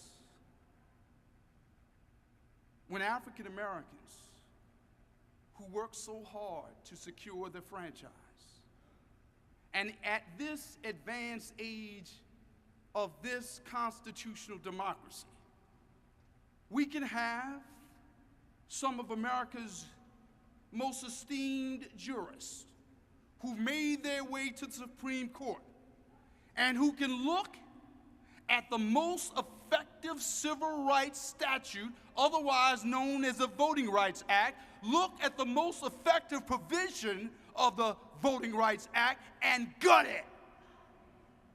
So much so that we have state after state after state after state pursuing and passing these voter ID laws. And Mom, forgive me for being personal, but I just got to go there. When your daddy fought to secure the right to vote, and you marched in the late 50s and 60s, and when you, having marched when you were well able, now that you're a little less well able, in the current age, in Georgia, when you've got to walk around your apartment with a walker trying to find the right form of ID, that's not right.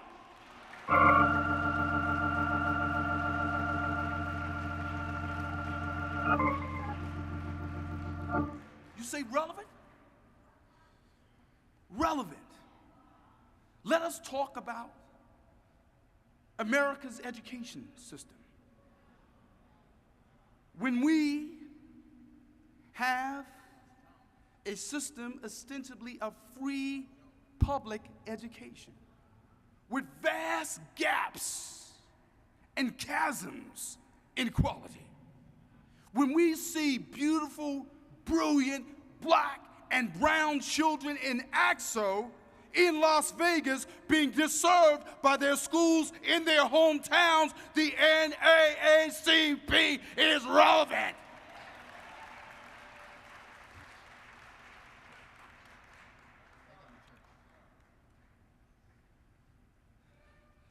Let's make this really clear. When you have young men who look like my sons, same coloration, same broadness of nose, same fullness of lips, same range of the beauty and the breadth of the African American countenance. Everything from beige to black. And you have your sons, your grandsons, that you know to be brilliant, that you know to be talented, that you know to be capable, that you know to be competent, relegated to the bowels and the basement of the schools they go to. Tracked and segregated, ostracized, marginalized in a system of free, public, and quality education. The NAACP would be relevant. When, over 30 years ago, the top 1% made 8 times more than the folks at the bottom. In 2010, the top 1% earned 33 more times than the folks at the bottom. Are you asking me, is the NAACP relevant? If you won't read the history and you won't read the newspaper, read your paycheck.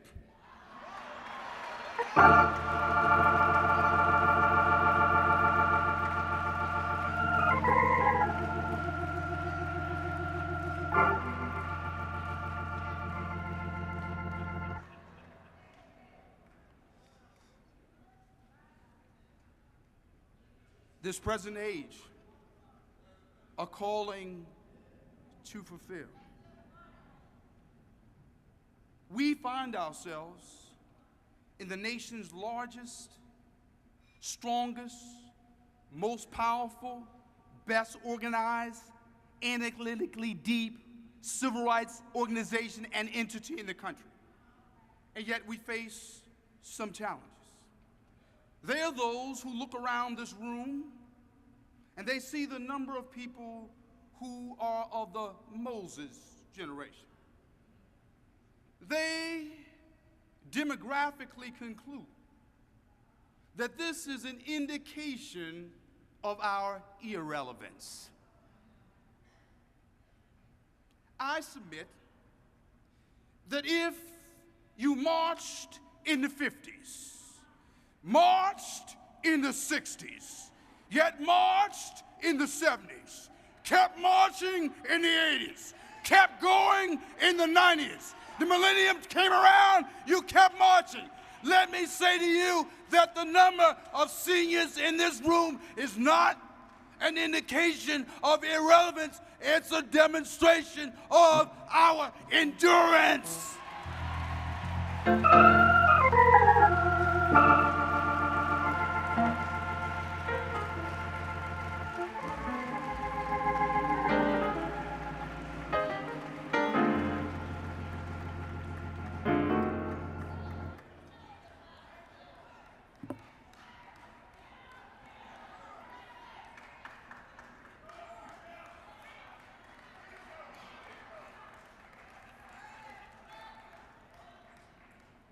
There are those who reach the premature and erroneous and unsubstantiated demographic conclusion that we are insufficiently committed to the youth.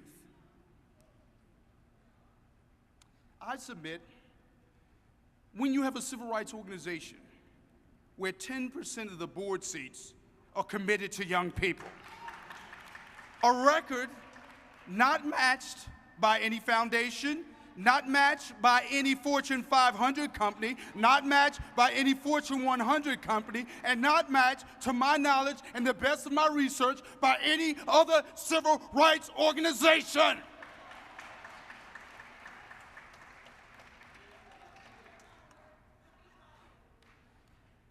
Insufficiently committed to the youth. 600 AXO participants, 1,200 young people here, 30,000 in the AXO program over the course of a generation. Young people called not into membership, but into leadership, not to the kiddie table, but the conference board table. We are and will be committed to the next generation.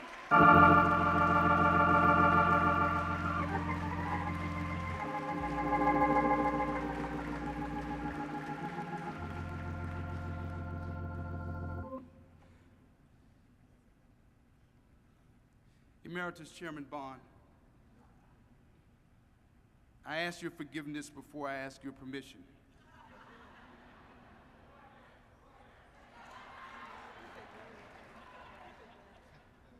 But if the history books are correct, you entered the civil rights movement a little younger than you are now. And I'd like to believe that the NAACP welcomed young people then and before, and we welcome them now, and we will welcome them in the future. We will always welcome them. They will always be a part of our program. They will always be a part of our organization. Irrelevance. There are those who look at our august history, and they arrive at the conclusion that our history is uncompelling, our present uncertain, and our future unclear. I submit to you that our storied, rich, deeply and profoundly democratic history is a floor and not a ceiling. It is that which we stand on and rise above. It is not a ceiling from which we shrink.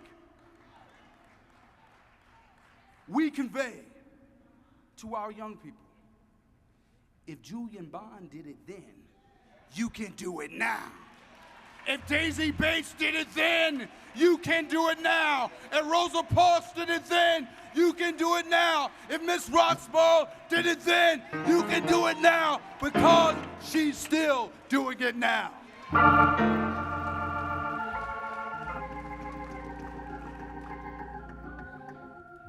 But we come to the future of the NAACP.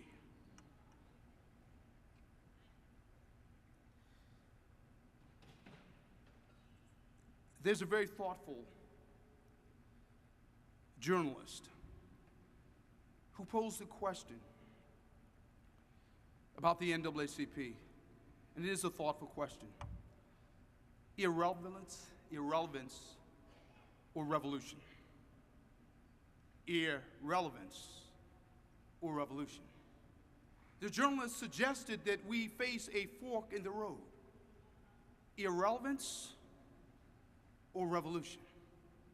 I want to suggest to you, based upon our history, based upon our present struggles, based upon the constitution and character of the NAACP, that we've never chosen irrelevance. We've always, always, always chosen revolution.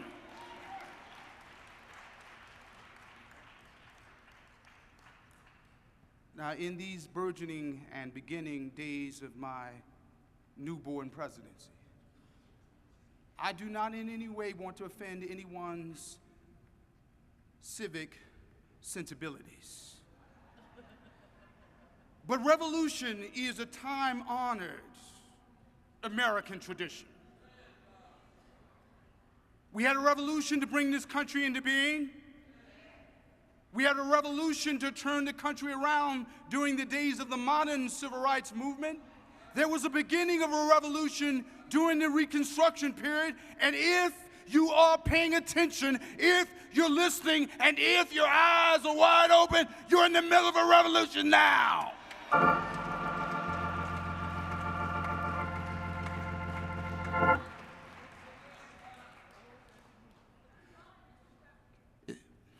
It's a revolution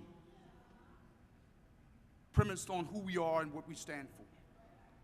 It's a revolution based on the size of our aspirations and the breadth of our moral ambitions.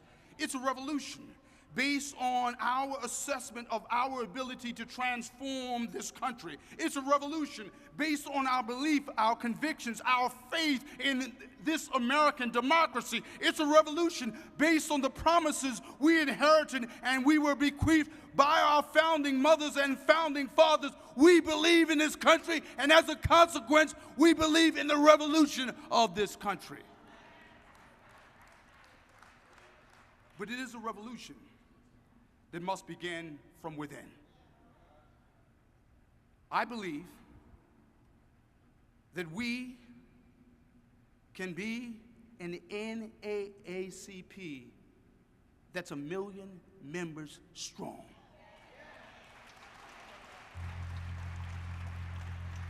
A 1 million members strong in every hamlet, in every village, in every city, in every town, from coast to coast, from Alaska to Florida, 1 million members strong. I believe that not only can we have 1 million members strong in NAACP, but we can have a multi-generational NAACP. When you look at the strongest units and branches all across the country, one of the things that is so heartening and so beautiful and so inspiring to see someone who's older and mature and experienced raising up a generation ready to lead. It's inspiring when you see grandmothers raising up granddaughters who don't share their blood and kinship, but share membership in the NAACP.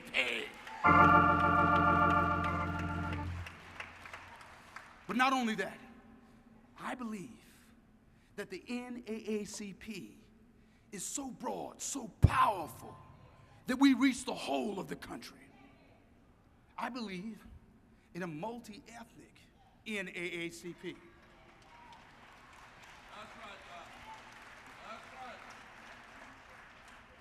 Somebody say, wait a minute now, wait a minute, Mr. President, don't go too far.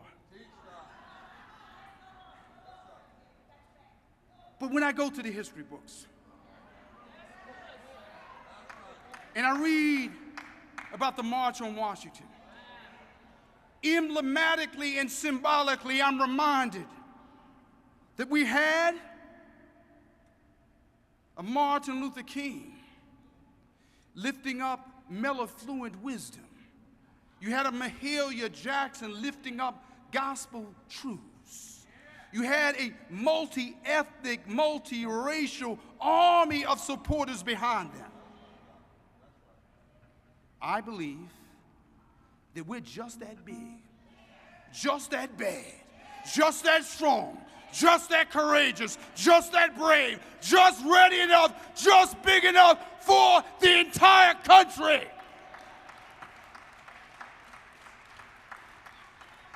As a little boy growing up in South Carolina, I recall going into the fellowship hall of the local AME church and the local Baptist church, displayed in a place of honor and pride was a life membership certificate hanging on the wall. I believe what's good enough for the Baptist church and the AME church is good enough for synagogue, good enough for mosque, good enough for a temple, good enough for Union Hall.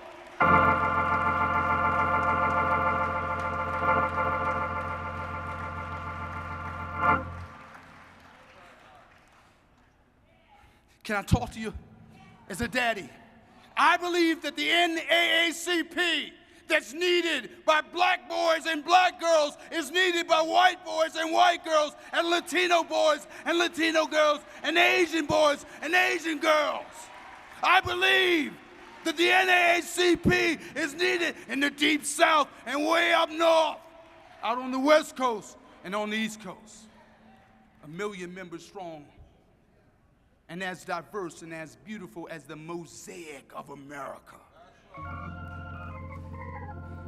But not only that, the NAACP has always been a profoundly grassroots organization. We have other folks who are bashful and timid and somewhat squeamish about coming in contact with the rank and file. We, from the beginning, have always been about the rank and file. But that means we've got to engage and equip and empower the rank and file. That means, as much as I love Baltimore, as much as I love Washington, as much as I love New York City, as much as I love the West Coast, we've got to divert and allocate resources to the homeland and the bulk of the country. In other words, state conferences and branches need help. They need resources. They need analysis. They need to be equipped. They need to be empowered. Why? Because that's where the battles occur.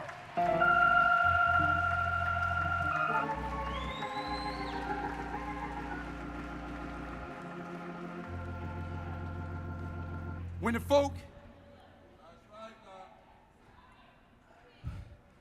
folk from New Jersey messed around and let this Carolina boy into Newark, one thing that I figured out pretty quickly is when you engage in grassroots advocacy at the grassroots level, you need resources. Everybody doesn't have 10 secretaries. Everybody doesn't have 10 researchers. Everybody doesn't have 10 experts. But I promise you this, I want to make sure that we send resources out to the homeland and to hometowns all across the country.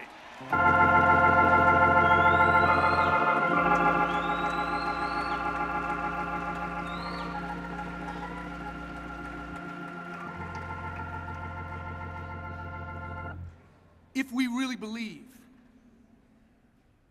in the analytical capabilities, the intelligence, and the scholarly proclivities of ordinary folks, it presumes that we've got to supply them with the resources they need. When you want to draft a bill, you need help. When you need research to challenge the issue, you need help. I believe that there are national funders who understand that all the power in the United States does not rest in Congress. It rests in state capitals all across the country.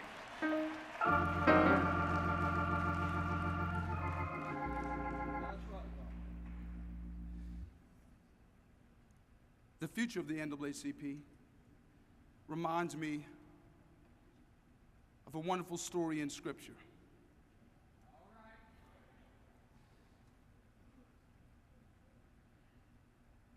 The Bible tells us of a widow who found herself destitute and in the throes of desperation.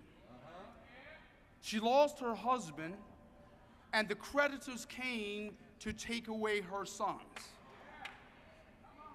This story is not a matter of ancient exegesis unrelated to modern day realities. When we talk about an era of income inequality, when we talk about the fact that the skewing of the American economy means that there are more women who are not only domestic breadwinners, they're also the leading domestic workers in their homes. When we talk about women who are caring for their children, caring for their families without the help and the aid of a husband, they're widows then and they're widows now. Hear the story. In the story, the widow loses her husband. Her children are about to be sold away into slavery. She sees a prophet. The prophet tells her, go out and get a few jars, and not a few. She collects these jars and she fills them one after another, after another, after another with oil. The text tells us that she sold the oil and was able to live off the rest. My brothers and sisters in the NAACP, let me share something with you. There were jars then and vessels then. There are jars and vessels now. They're jars. We've got 600 youth willing to be filled with the oil of hope.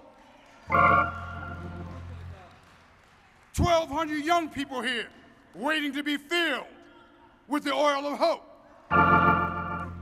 Hundreds of thousands of members all across this great nation waiting to be filled with the oil of hope. Thousands of branches, units, and conferences waiting to be filled with the oil of hope. We've arrived at a moment where we have a generation waiting to be filled with the oil of hope. There's somebody from Mississippi waiting to be filled with the oil of hope. Somebody from South Carolina waiting to be filled with the oil of hope. Somebody, Sister Dukes, from New York and New York State willing to be filled with the oil of hope. Hope. There was a theologian, Thomas Moltmann, who said, there are those of faith who find themselves in a revolution of hope. We are engaged in a revolution, but it is a revolution of hope. It's a revolution of hope where we speak to the hopes and aspirations of Americans all across this country. We are revolutionaries of hope. But let me conclude with this thought. For those who pose the question, are you relevant? For those who say your best days are behind you. And for those who encourage us to sit down when we should stand up. Let me go back to the beginning of this modest little talk and remind you, this is no ordinary time. This is not a time to sit down. This is a moment to stand up. This is a moment to stand for our children. This is a moment to stand for our youth. This is a moment to stand for the future. This is a moment to stand for our country. This is a moment to stand for against anti-Semitism, against racism, against anti-Islamophobia, against the biases and bigotries of this country. This is the time for us to stand up, to stand for our convictions, to stand for what we believe, to stand for the best in this country. Now is the time. Now is the time. Now is the time to stand for our children. Now is the time to stand for our seniors. Now is the time to stand for a fairer economy. Now is the time to stand for a criminal justice system which is just. Now is the time to stand for an NAACP that is 1 million members strong. Now is the time to stand for an NAACP which is diverse, multi-generationally diverse, multi-racially diverse, multi-ethnic diverse, diverse in every sense of the word. Now is the time. And if somebody asks you, what time are you living in? You just tell them, it's an extraordinary time. It's NAACP time.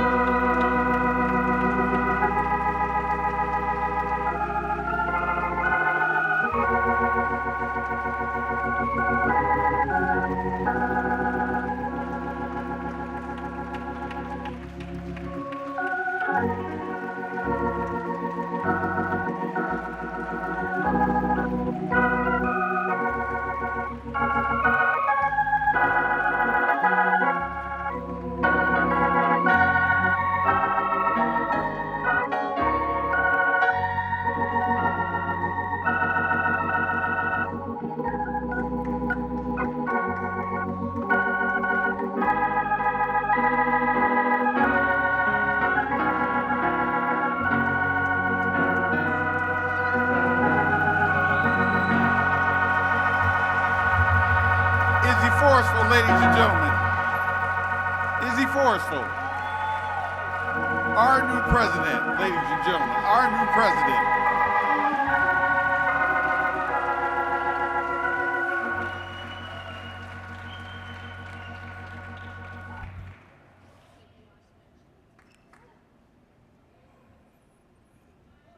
I think this part of the program is not listed.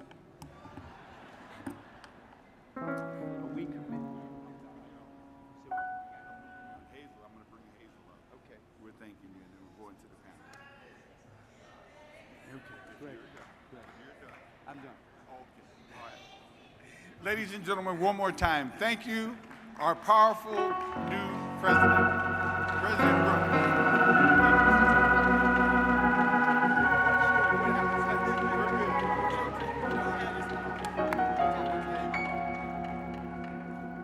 All right, ladies and gentlemen, I'd like to bring Dr. Hazel to the stage.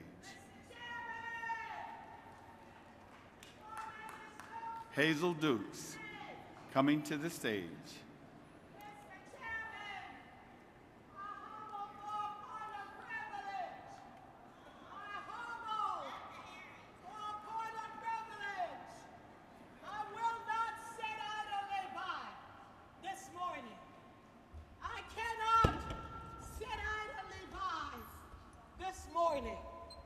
I rise for a point of privilege. My name is Dr. Elaine Harrington, formerly of New Jersey and of Tuskegee Institute, Alabama. And I rise on behalf of this entire body this morning. I want to say that on last evening, we heard the passionate message from our chairman, Rosalind Lott. And I want to say, ladies and gentlemen, you've heard something today that we haven't heard in this hall.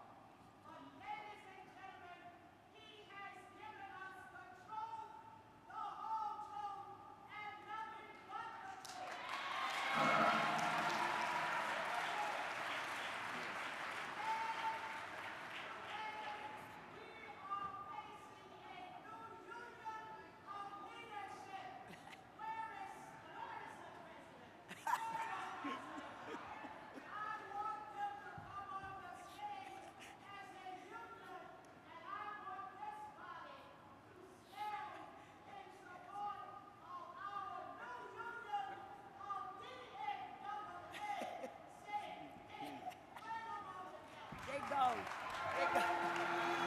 They are gone. Ladies and gentlemen, fired up, ready to go. Fired up, ready to go. You can see the spirit is in many of us. Thank you. I'd like to introduce you to Ms. Hazel Dukes at this time. Dr. Dukes. Dr. Harrington, they are in an interview with the press, so they won't be back for a few minutes. And thank you for your usual commendation to our speakers. Delegates, alternates, supporters, and friends, we give you an opportunity for those who come to this convention and want to participate and be a part of leadership. We have complied with the Constitution of this organization, and at 10 a.m. this morning, we had only one consent slip. It has now been thoroughly scrutinized. The timekeeper was Mrs. Sweetlove, and we stayed until 10. She was synchronized with her other fellows, so we did not leave until 10 a.m. They went into the back, and they all have signed the slip. That we do declare that the machines will be stopped by acclamation of this body. The winner, the one who has been elected. You will move. I will move. Mr. Elect, Parliamentary. elect. I will move. I'm so full, Mr. Man. Don't keep talking to me because I'll just shout. I'll just shout. That's what I want to do anyway. So I just start shouting. Okay?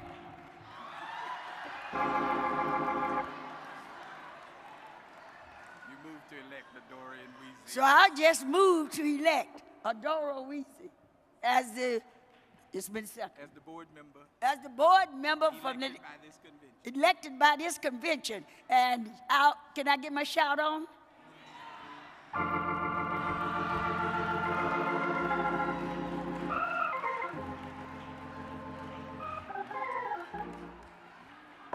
You have heard the motion. It's been properly seconded. All those in favor of the election of Adora Obi and Weezy as the board member elected by the 105th Annual Convention will show your voting cards. Those opposed, no. The ayes have it, and Ms. Weezy is certified, elected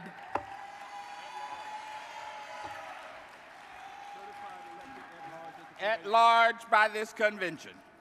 Now, ladies and gentlemen, I understand that some of you have some luncheon tickets.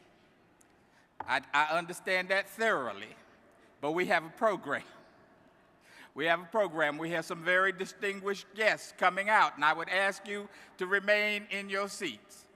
Has it been a great morning thus far?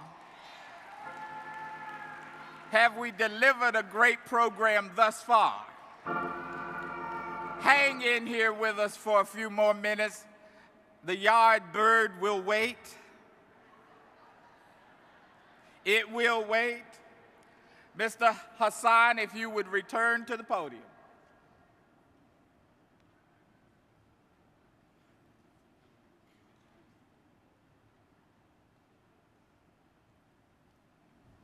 All right, ladies and gentlemen, we have a very good panel that we're going to present to you. I'd like to, at this time, introduce Hillary Shelton to the podium, who will then introduce to you our speakers on the panel. Hillary Shelton. All right, my brother. Thank you as always. Good work. Good, thank you. Good afternoon.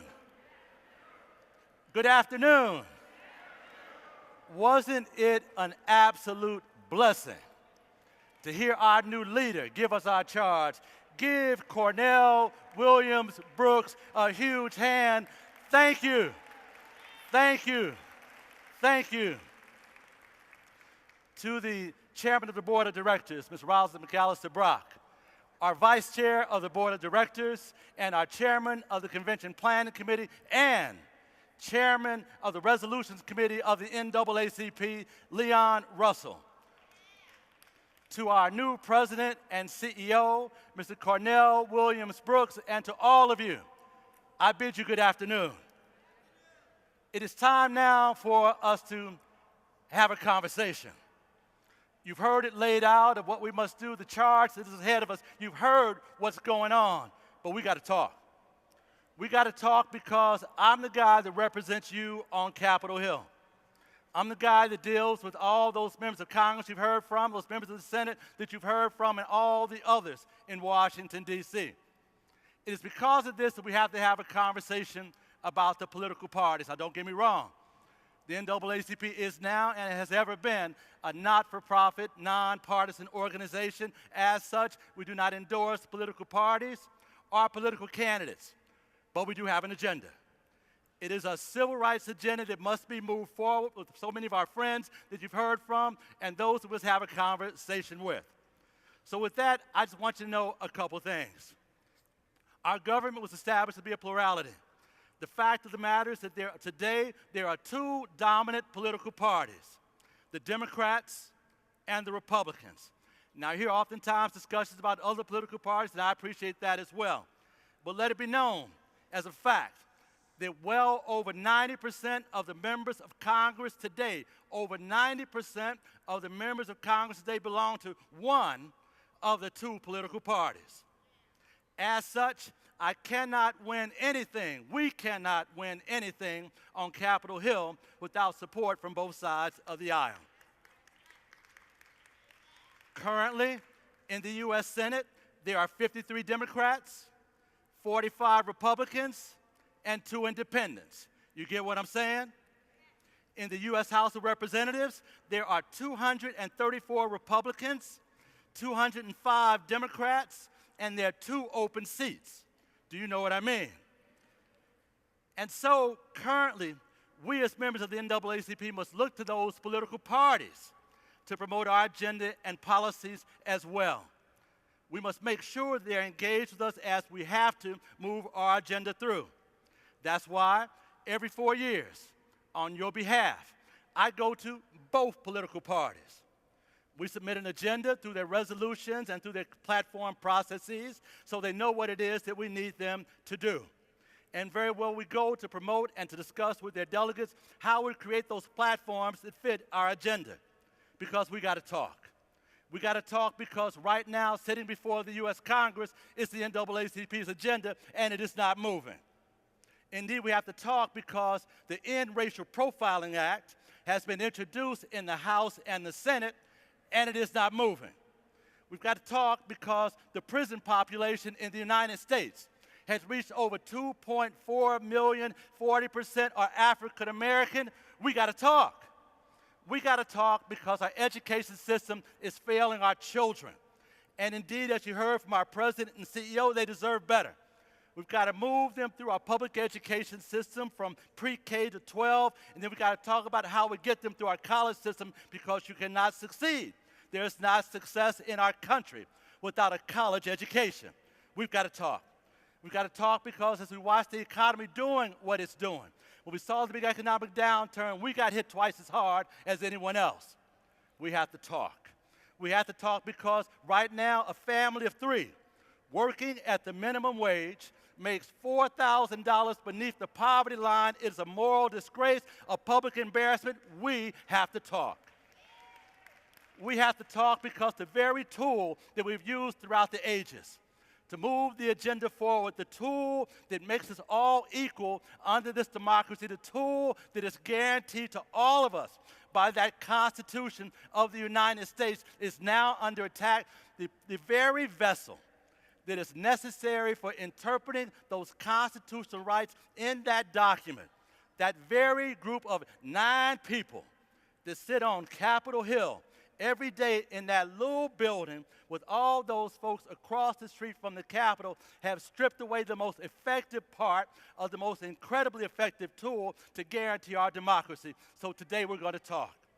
So brothers and sisters, I want you to meet a couple of our friends and understand why we have to have this conversation. Our first guest this morning has the honor of being the first sitting member of the U.S. House of Representatives to serve simultaneously as the chair of the Democratic National Committee in nearly 100 years. Since 2005, she has represented Florida's 23rd Congressional District and is the first Jewish woman to be elected to the U.S. Congress from the Sunshine State of Florida. During her time in the Congress, she has pursued crucial legislative issues, including education, health care, children's issues, Social Security, just to name a few. During the 113th Congress, our guest has served as the ranking Democrat on the House Appropriations Committee, Subcommittee on Legislative Branch, in addition to her responsibilities in the U.S. House of Representatives since 2011. She has been chairman of the Democratic National Committee. In her first 2-year terms as chair of the DNC, she appeared at more than 800 campaign events across the United States. It was because of her hard work, her tenacity, and her effectiveness that she was nominated to a second term as DNC chair by United States President Barack Obama. Ladies and gentlemen, you will hear in just a moment the chairman of the Democratic National Committee, Congresswoman Debbie Wasserman Schultz.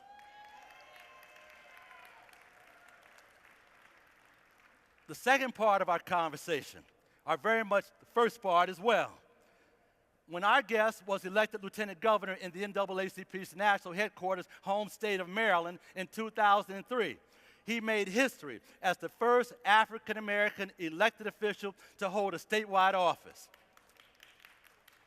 As lieutenant governor of Maryland, our guest focused on the priorities on reforming the state's minority business enterprise programs and improving the quality of Maryland's public education system.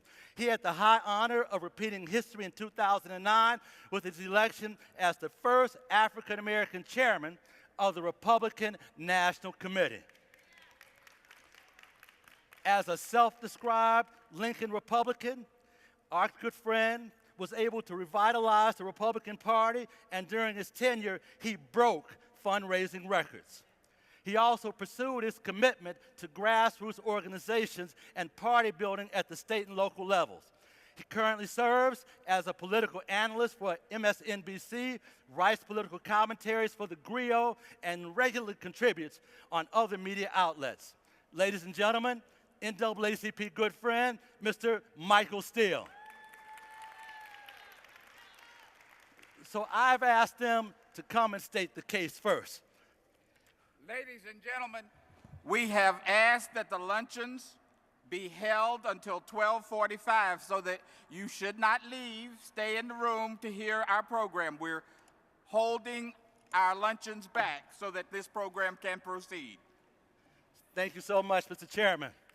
So join me in giving a rousing NAACP welcome to our first presenter, Democratic National Committee Chairman Debbie Wasserman Schultz. Thank you. Thank you so much. Thank you so much. Thank you, Hillary. Thank you for that really kind and generous introduction and for your steadfast advocacy on behalf of the nation's oldest and largest civil rights organization. I am really pleased to share a stage with my good friend Michael Steele, and so thrilled to be here for the NAACP's 105th annual convention. That is saying something. The NAACP is so fortunate to have Hillary's leadership as your voice of truth to policymakers and to the administration. To Chairman Brock, Chairwoman Brock, excuse me, your exemplary stewardship has ensured that the NAACP doesn't just survive, but thrives as the leading civil rights and social justice organization in the 21st century. And to President Brooks, yeah, thanks a lot for having me be just after that amazing, incredible, inspirational speech. What an inspirational and visionary choice to lead the NAACP to continue its relevance into the 21st century. I know that he will lead this organization alongside Roz for many, many years to make sure that we can focus on the civic engagement and activism that our country still so desperately needs. I look forward to working with you both as you take up the mantle to lead the next chapter in the NAACP's history. And, of course, I can't think of a better person for you to have received the gavel from than from my good friend, Lorraine Miller. Lorraine is not just a friend. She deserves a round of applause, my friends. Lorraine has done a remarkable job in difficult circumstances, filling the void so that you didn't feel a void. Lorraine has not just been my friend, but she is a fellow DNC member and also the co-chair of our most powerful committee, the Rules and Bylaws Committee. She wears so many hats, and she's been a trusted advisor to me and to so many others through many, many years. She brought her same work ethic, dignity, and grace to the role of interim president of the NAACP as she did to the role of clerk of the U.S. House of Representatives. And she is one of the most selfless public servants that I know. So thank you, Lorraine, for your leadership and your service and your friendship. And finally, while I'm delighted to be here in Las Vegas with all of you and NAACP Las Vegas branch president Frank Hawkins and Tri-State Conference president of Idaho, Nevada, and Utah, Janetta Williams, you are both wonderful hosts. There's no place like home, so I'd like to recognize the president of my home state conference, Florida and Miami-Dade branch NAACP president, Adora Obi-Nwizi. Congratulations on your selection to the board. National Vice Chair Leon Russell, my good friend, both of them, such good friends for so many years, and all the leadership and the membership from the great state of Florida. As a card-carrying member of the NAACP West Hollywood chapter, I was proud to join all of you last summer in Orlando as we stood our ground and reaffirmed our collective commitment to justice and equality. So I'm pleased that this year's conference theme is All In for Justice and Equality. That's a helpful frame to look at the contrasts between the Democratic and Republican parties, particularly with the upcoming November election. Now, I think the question that every NAACP member, every voter, and every American must pose to its leaders is, are you all in? The Republican Party has chosen to promote and work for the privileged few, while Democrats work to expand opportunity, justice, and equality for all. Now, this couldn't be more telling than on the economic front, where Democrats have time and again offered policies to help everyone reach that next rung of the economic ladder, while Republicans sadly have dug in their heels and just said no.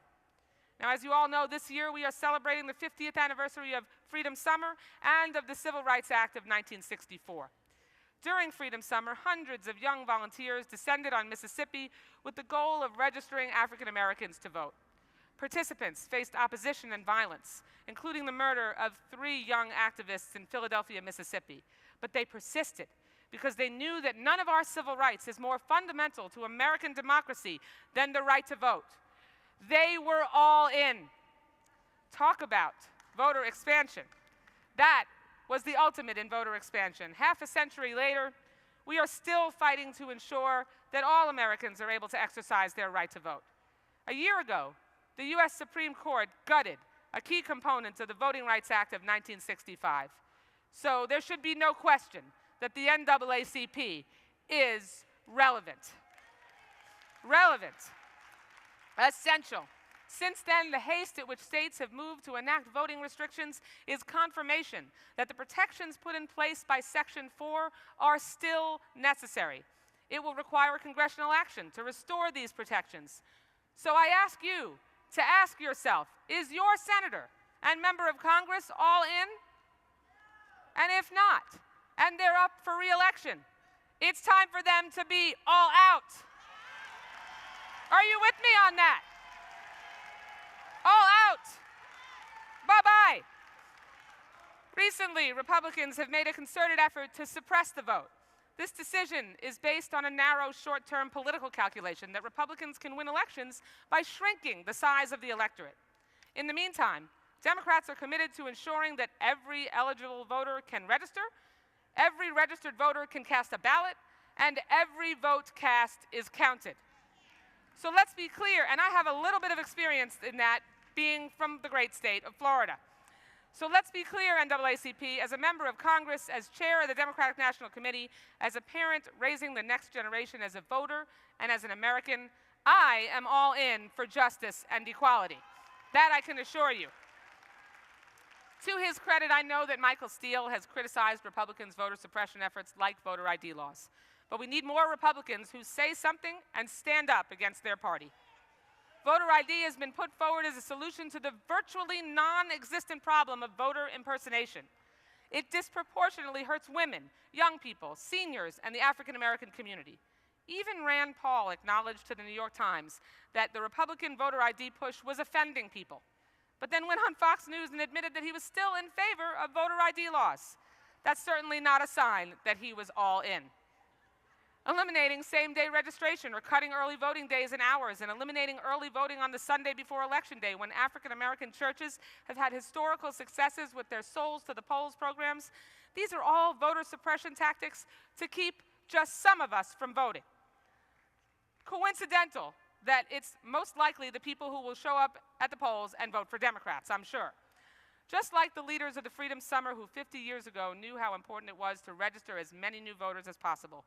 At the DNC, we're using our technology and data advantage of today to help campaigns and allies deploy their limited resources more efficiently to maximize voter registration efforts. One new component is a data set that will help identify where we need to commit our resources in order to change electoral outcomes. In other words, to turn red seats blue through registration and turnout of eligible voters who aren't registered but should be. For example, in one of my two home counties, Miami-Dade County, thanks to Adora's leadership, 90,000 eligible African Americans aren't registered to vote. And that's why President Nwisi is conducting a Freedom Summer down in South Florida to get them registered. And the DNC is ready to help, Madam President. We will estimate how many potential new Democrats need to register, how many net votes would be produced by registering new voters, and how difficult it'll be to find potential voters in an area. In practice, this data will help us to know where to direct canvassing and voter registration drives to target the highest density of unregistered voters, and how many of our resources to commit in order to influence an electoral result. The DNC is committed to the policies and issues that are important to the African American community. Not only are we all in for justice and equality at the DNC, diversity and inclusion are fundamental values for our party, and they shape everything from our platform to our tactics. In 2012, I was proud to work closely with the Democratic Convention Committee, with the CBC, now led capably and admirably by my good friend Marcia Fudge, with the CHC, with KPAC and other stakeholders to improve our diverse hiring practices. As a result, for the very first time, we set a goal and exceeded it, that 1/3 of all convention expenditures went to firms owned by people of color. Half of all convention expenditures were awarded to firms owned by people from diverse backgrounds, including people of color, women, veterans, and the LGBT community. There are 66 total executive committee members of the DNC, comprised of our national officers, representatives from allied groups and other Democratic committees, caucus chairs, subcommittee chairs, and regional representatives. 54% of our executive committee are women. 43% are people of color. 24% are African American. 15% of our executive committee are Latino. We also have the most diverse senior staff of any committee between the two parties. The heads of the chair's office, communications, political, voter expansion, party affairs, community engagement, and the secretary's office departments are all African American, Latino, or people of color. We know, I'm so proud of that. We know that it is not enough just to hire a few extra people of color and call that commitment. It is our policies that speak the loudest about that commitment. From the highest reaches of our decision-making, the President of the United States, our executive committee members, our most senior staff, and with whom the DNC does business. Our commitment to diversity speaks volumes.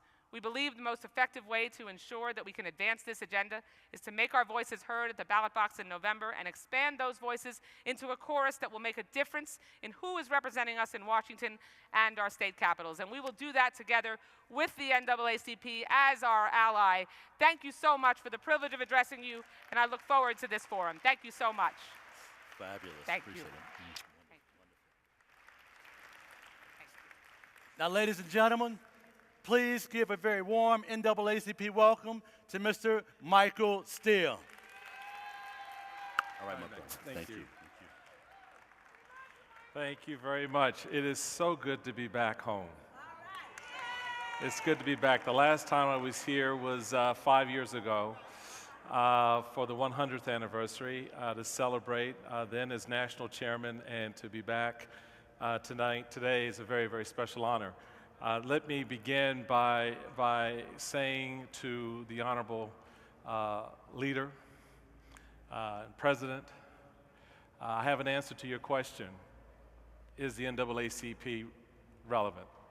Hell yes. Just so we're clear, because I thought you were equivocating there for a moment.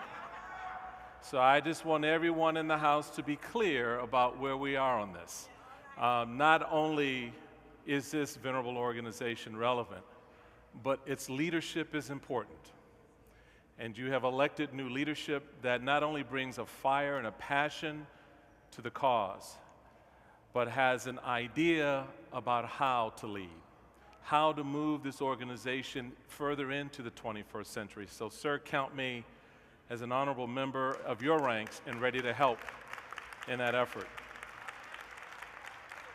To the honorable board members and the chairwoman of that board, thank you so much for your leadership. The first time I had the privilege of being in her presence was as lieutenant governor. We met, Ms. Brock and I, and she laid down the law then, and she still does. So it was a real pleasure to be here and to be here with all of you. I do have a couple of things I want to start off, just because I noticed that there were some confused faces in the room when I was announced up here. I'm not Reince Priebus, all right? Just so we're clear, I am not the current chairman of the Republican National Committee, but I am a Republican, a conservative Republican, who is honored to be back with you, yes, but more importantly, to be a part of an ongoing, I think, an important dialogue that we must have as Americans, not as party, not as one side versus the other, but as Americans. We are now gathered here for this discussion in the shadow of attacks on our liberties, our access to the ballot box, and our ability to grow and sustain economic opportunities for our communities. When I last appeared before you as chairman of the RNC, I made the point that I believed it was imperative for the Republican Party to stand in partnership with the NAACP in order to help lift up the next generation of African American entrepreneurs, doctors, farmers, nurses, and citizens who will thrive in an America that still holds true to the fundamental principles of freedom, liberty, opportunity, and fairness. I still believe that. Most of the problems facing Black America are rooted in diminished access to quality education and fewer opportunities to either work a job or own a business. On these points, a one-party agenda often fails to get the job done. Educational and economic upward mobility are the root source of empowerment, ownership, and opportunity. My friend and mentor, Jack Kemp, who is no stranger to this organization, used to talk about a rising tide lifts all boats. And Jack was so right about that. And that worked for those times. It was important for those times to have this idea in front of us that when this tide of prosperity comes in, we want all our boats to rise. But folks, we live in a time where some folks don't have a boat. And so we need to be about making sure, both parties, making sure that everyone has an access to a boat. So when that tide of prosperity comes in, you don't drown, but you actually prosper. I believe in so many ways you undermine the opportunities to achieve success, to achieve empowerment, to achieve opportunity when you don't reach out, when you don't put yourself in an uncomfortable position. I remember as national chairman saying to the leaders across the party, across this country, get out of your comfort zone. Get out of that space where you're talking one to another and heads are nodding yes. You need to be in a room where someone's nodding no. You need to be in a space where you understand why people are frustrated, what moves their concerns. You and I know that status quo is the worst thing that can happen to any people. When you become irrelevant to one group and taken for granted by another, we understand what that outcome often is. You and I know our legacy has never been about status quo. But neither party appears either interested or capable of addressing or pursuing anything else with the black community except the status quo, as the systemic issues of racism, education, gentrification, healthcare disparities, broken families, and poverty continue to plague our community. Why is it every time everyone else gets a job, we don't? Why is it every time everyone else's child gets an education, ours doesn't? Why is it every time that when we're asked to stand at the door of opportunity, the door seems to be closed? This is not the America we want for our future generation. This is not the America that this institution is going to allow to happen. That's why you're relevant. That's why it's important. So it is left up to us, Mr. President. It is left up to the members in this room. It is left up to the members across the country. It is left up to those who aren't even members of the NAACP, but who can and will be inspired by your message, your leadership, and the venerable leadership that this institution has given. It matters the pressure we put on the political system. It matters the leaders we choose to fight for our cause. I still want the opportunity, not as a national chairman any longer, but as a Republican, as a black man. I still want the opportunity to compete not just for your vote, but to be a partner with you in reaching the solutions that advances those principles that turns the hope of economic liberty and empowerment into legacy wealth. True freedom is ill-served by diminishing educational choices, choking off entrepreneurial spirit, and empowering government more than people. The chairwoman and I disagree on a lot of things politically. We disagree probably on a lot of policy issues. But the one thing we don't disagree on is that we're Americans fighting the same cause for freedom. We may have a different way to get down that road, but we're going to get down that road because you expect us to. You need us to. And we need you. I have to be honest, I'm a little bit frustrated sometimes with my own people when we begin to accept so much that's wrong with our community. And we look to others to solve it. It starts with us. It really does start with us. Mr. President, you're right. This is a revolution. But it's a revolution you've got to be committed to. It's not a revolution based in something old, tried and true. It's based in something new and important. How else will young people understand and appreciate the history if we don't see us engaging in a way that reminds them of what was valuable about that fight and what was important about that fight? The country's changing. There will be a minority-majority real soon. But do you really want to be a minority when you're still the majority? Do you want to be a minority when you are the majority? Do you want to be still fighting those old fights? No. That's why what you do when you leave this hall will matter in 2014, 15, 16, and beyond. As much progress as we've made, African Americans still have not come to be full partners with America. Our stake in this grand experiment is rich and deep. From the plowing of the fields to the early settlers, to the first shot fired in 1776, to the invention of the cotton gin, to the war in Iraq and Afghanistan, we have been and remain on the front lines of commerce, war, and peace, social and cultural progress, fulfilling our commitment of service and leadership to our country. But where is the commitment back?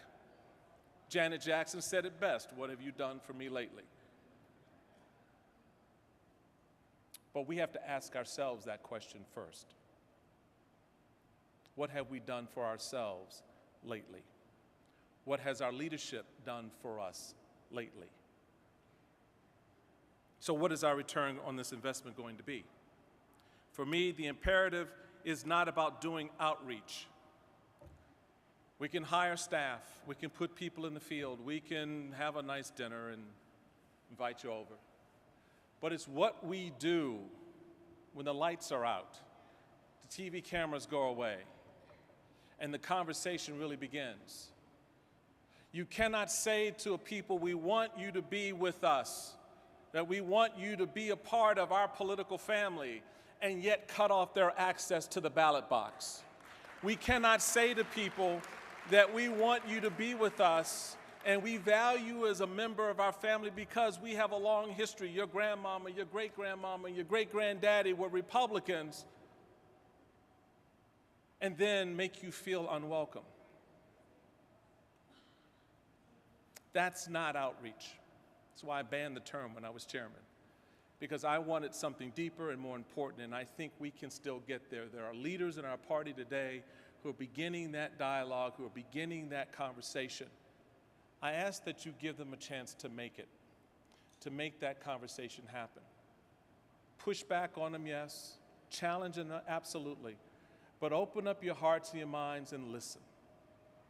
And let's have this debate about the great ideas on public policy that matter to both of us, both parties.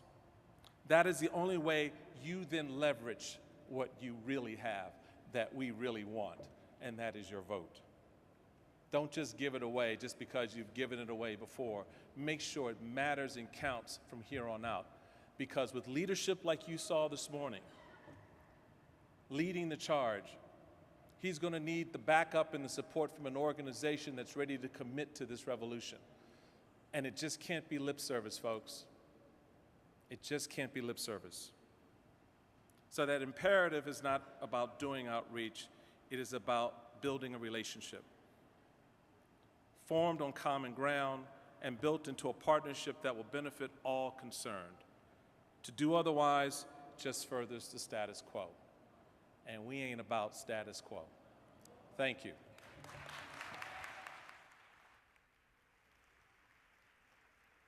Thank you very much, Michael. I'm happy to try to adjust that earpiece. Thank you very much, Michael. And thank you, Debbie. Now we got to talk. What you heard was that over 90% of those decision makers that are sitting at the table are from one of these two parties. Somebody once told me, I think Leon Russell was the last to say, that if you don't have a seat at the table, you're probably on the menu. True. That being the case, we want a seat at the table. First question, with your parties, how do we maximize our voice and our participation? I want to start with Michael, if you don't mind. How do we maximize our participation in the convention process? That's where the policies are set. That's where the platform is laid. It is. One of the great challenges, and because the Democrat process for convention is very different from the Republican process. A lot of it's been developed over time. Within the RNC structure, it is very much in this regard.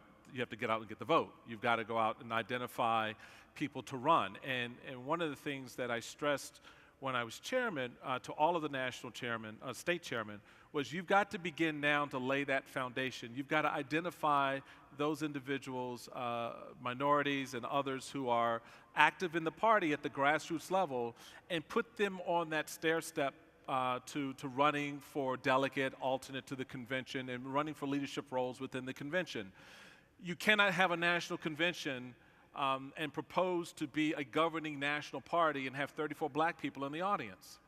You just can't do that. It's not credible, and it's not consistent with the historic relationship that the party has had in the past with the African American community in particular. So I think it really, for me at least, it has to start with state party organizations making the commitment And this is where you can come in. You all know Republicans at the state level and certainly at the county and municipal level who are either in office or part of the political process.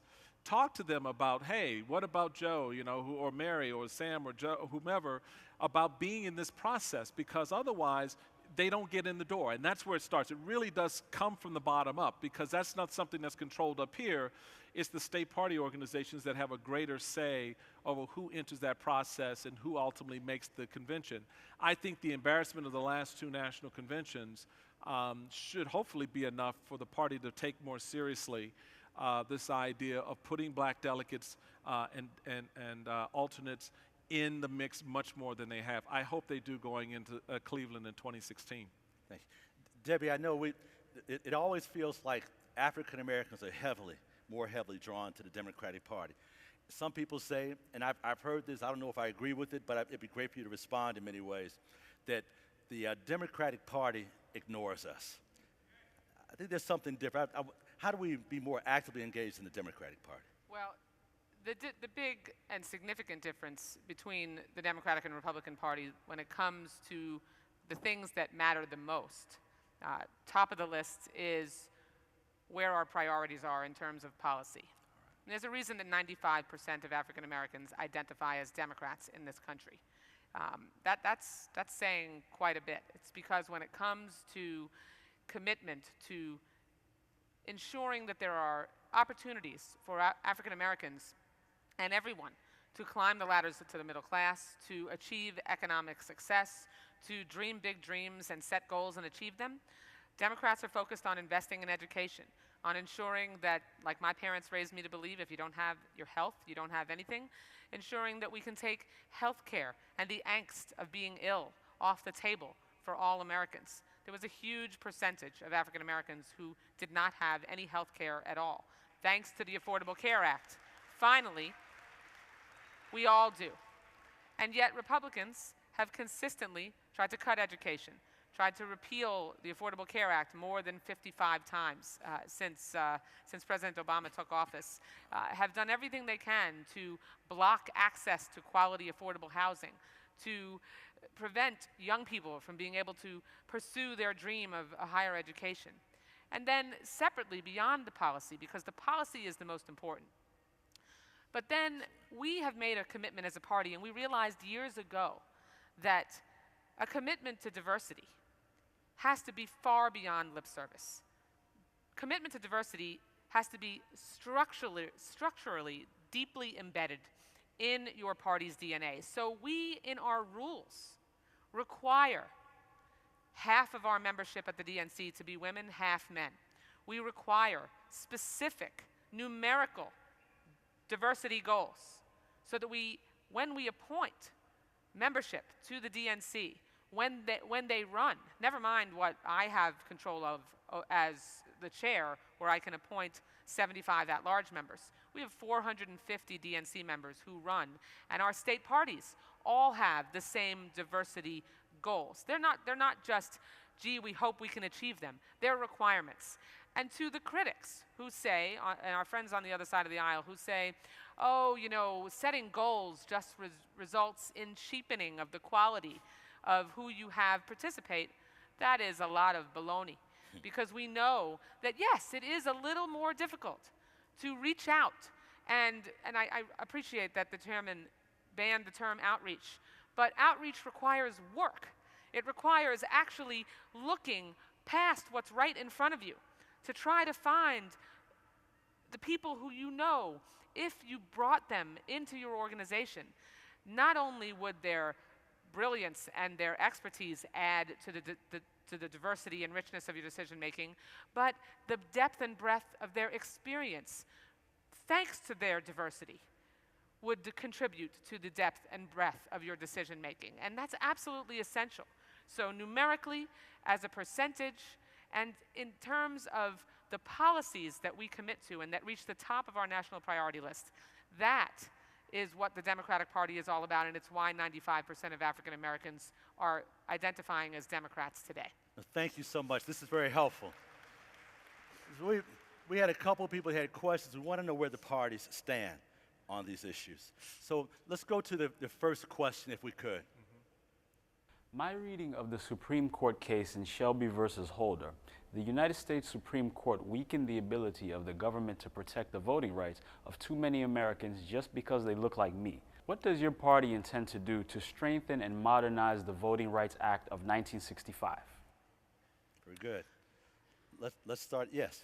I'll tell you, my party is firmly committed with the majority of the members of our Democratic caucus in the House of Representatives, and I would bet the Senate as well, committed to legislation that would reinstate and modernize Section 4 of the Voting Rights Act of 1965, because we know it's still essential, and we can see through the voter suppression efforts of Republicans in more than 40 states that without it, they are going pell-mell as fast as they possibly can to shrink the electorate, because if you listen to some of the Republican leaders across the country, including the majority leader in the Republicans' House of Representatives in Pennsylvania, who said, if we put more restrictions in place, that would allow Governor Romney to win the state of Pennsylvania.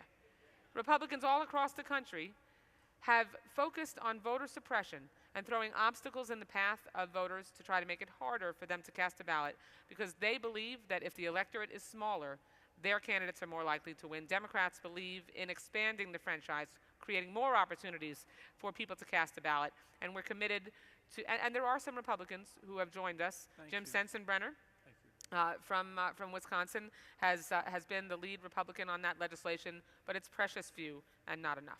Thank you very much. Michael. I think, in large measure, my party has been rather boneheaded on this issue, to be rather frank about it.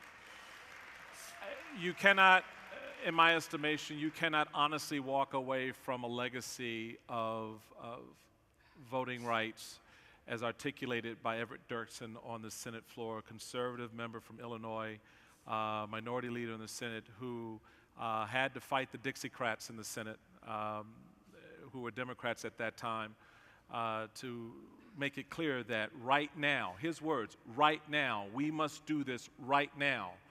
Why Republicans don't have that attitude today is very vexing to me, because right now, as the President noted earlier, is calling out for us to address this issue. We cannot sit back and just allow what the Supreme Court did to stand in a vacuum.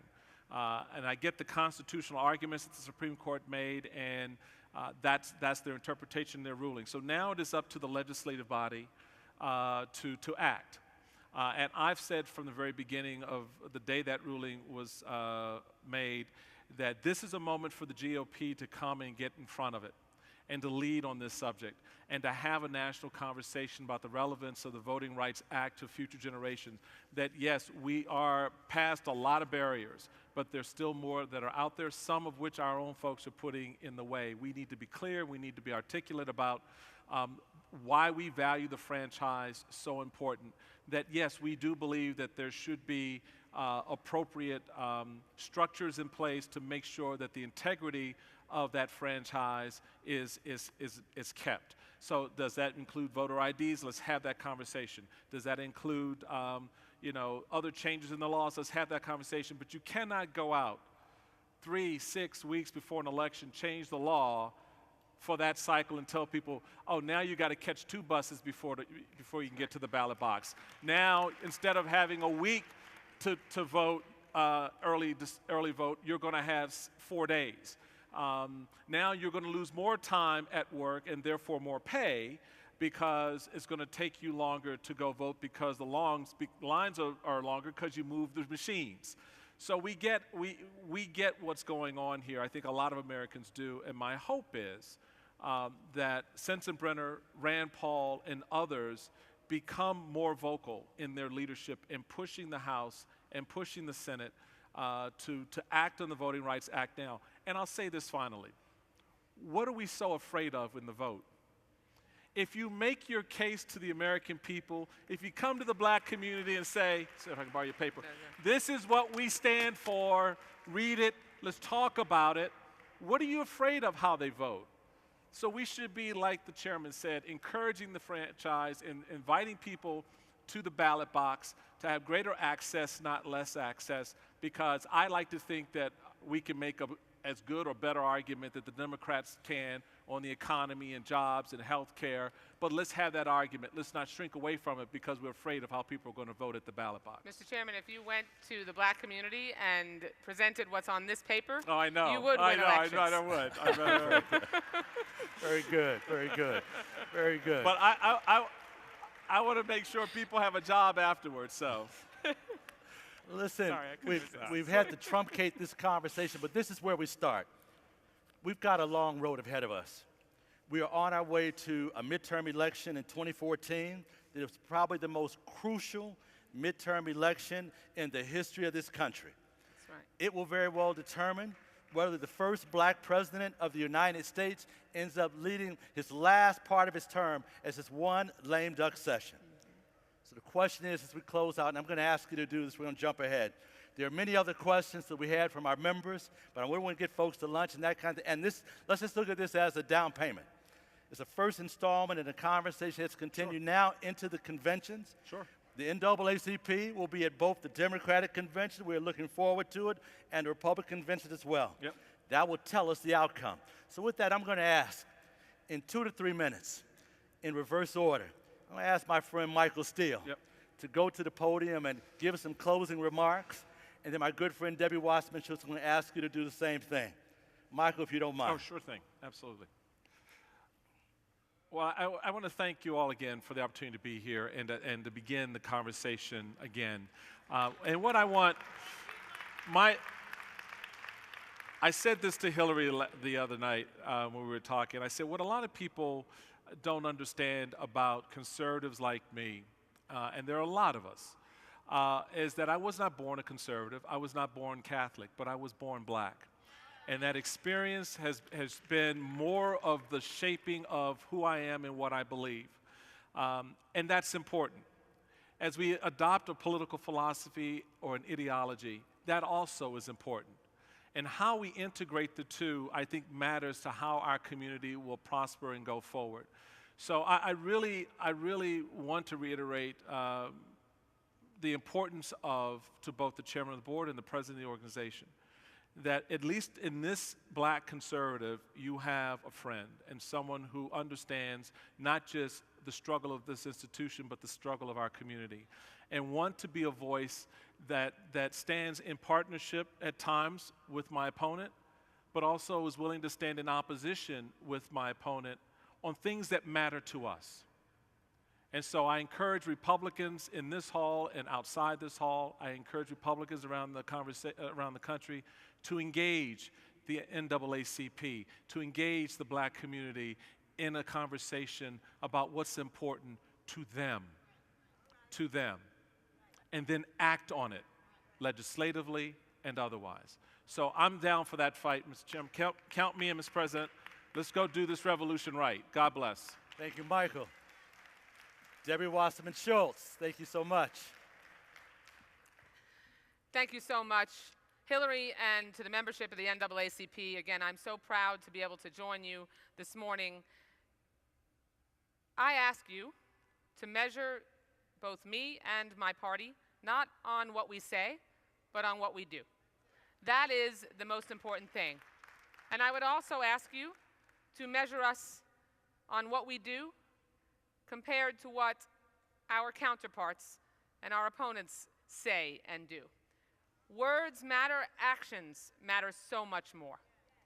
So we need to make sure that when it comes to the investments that need to be made to help us all reach behind us and lift another person up on the rung of the ladder to replace us as we climb, as President Brooks just talked about, making sure that we build a bench and that we focus on the next generation, because all of our institutional organizations like the NAACP, like our national parties that have a long and storied history, it's to our credit that we have seasoned generational leaders who are still committed to the cause.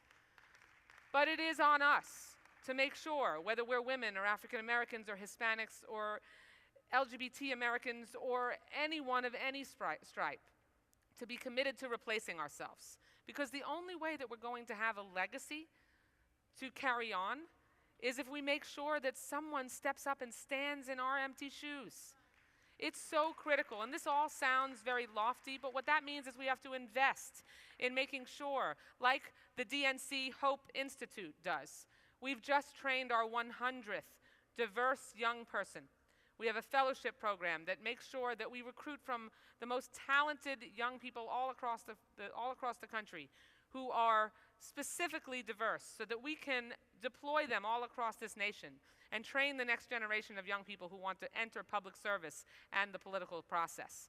That way, when I need to find someone to staff our organization at the most senior levels, I have a bench that we have committed to building, that we haven't just left it to chance, that we haven't just done it in a token way, that we have commitment publicly to the issues that are the most important to helping people achieve success, and that we can make sure that we can elect people who share those values. That's what the Democratic Party is all about. It's what we are committed to in word and in deed. We have made so much progress, but I know we have a long way to go, and I am committed to getting there with the NAACP, with the diversity of our civil rights organizations and community, because I know our best days are ahead of us, as the President very clearly articulated. Thank you so much, and on to more Democratic victories, because those will be victories for the African American community. Thank you so much. Thank you very much, Debbie Wasserman Schultz. Michael Steele, thank you for beginning this conversation. NAACP, let's thank our friends. Thank you very much for beginning this conversation.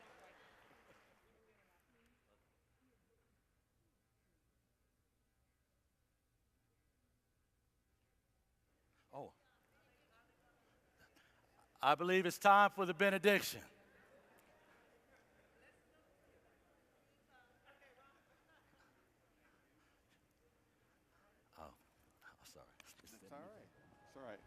All right, ladies and gentlemen, we're going to end this, if we may. Please stick with us so that Dr. Fowler can come out and take us on to our next event. Thank all of you for coming. It has truly been a pleasure. We have a word from our pastor. Heads bowed. Eternal God, we thank you for the privilege we've had this morning to be able to gather together and to be enlightened. Whenever we are enlightened, we are empowered. We pray, God, that you would help us to engage our faith, to remember that even though Satan's cause may seem to gain and wickedness may seem to reign, that there is a God above with a hand of mercy and a hand of power and a heart of love, and he will help us to overcome. So thank you once again for this time. Bless our afternoon, and may the rest of our days be the best of our days. For Christ's sake, amen. Thank you for your attendance. Meeting adjourned.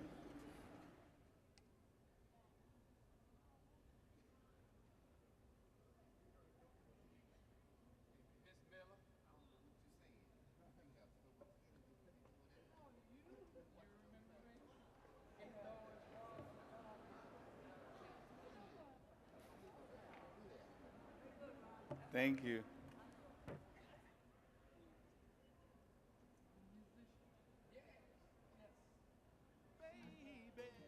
And she know what I like. Lovely, lovely lady, both day and night. And when it comes down to making love,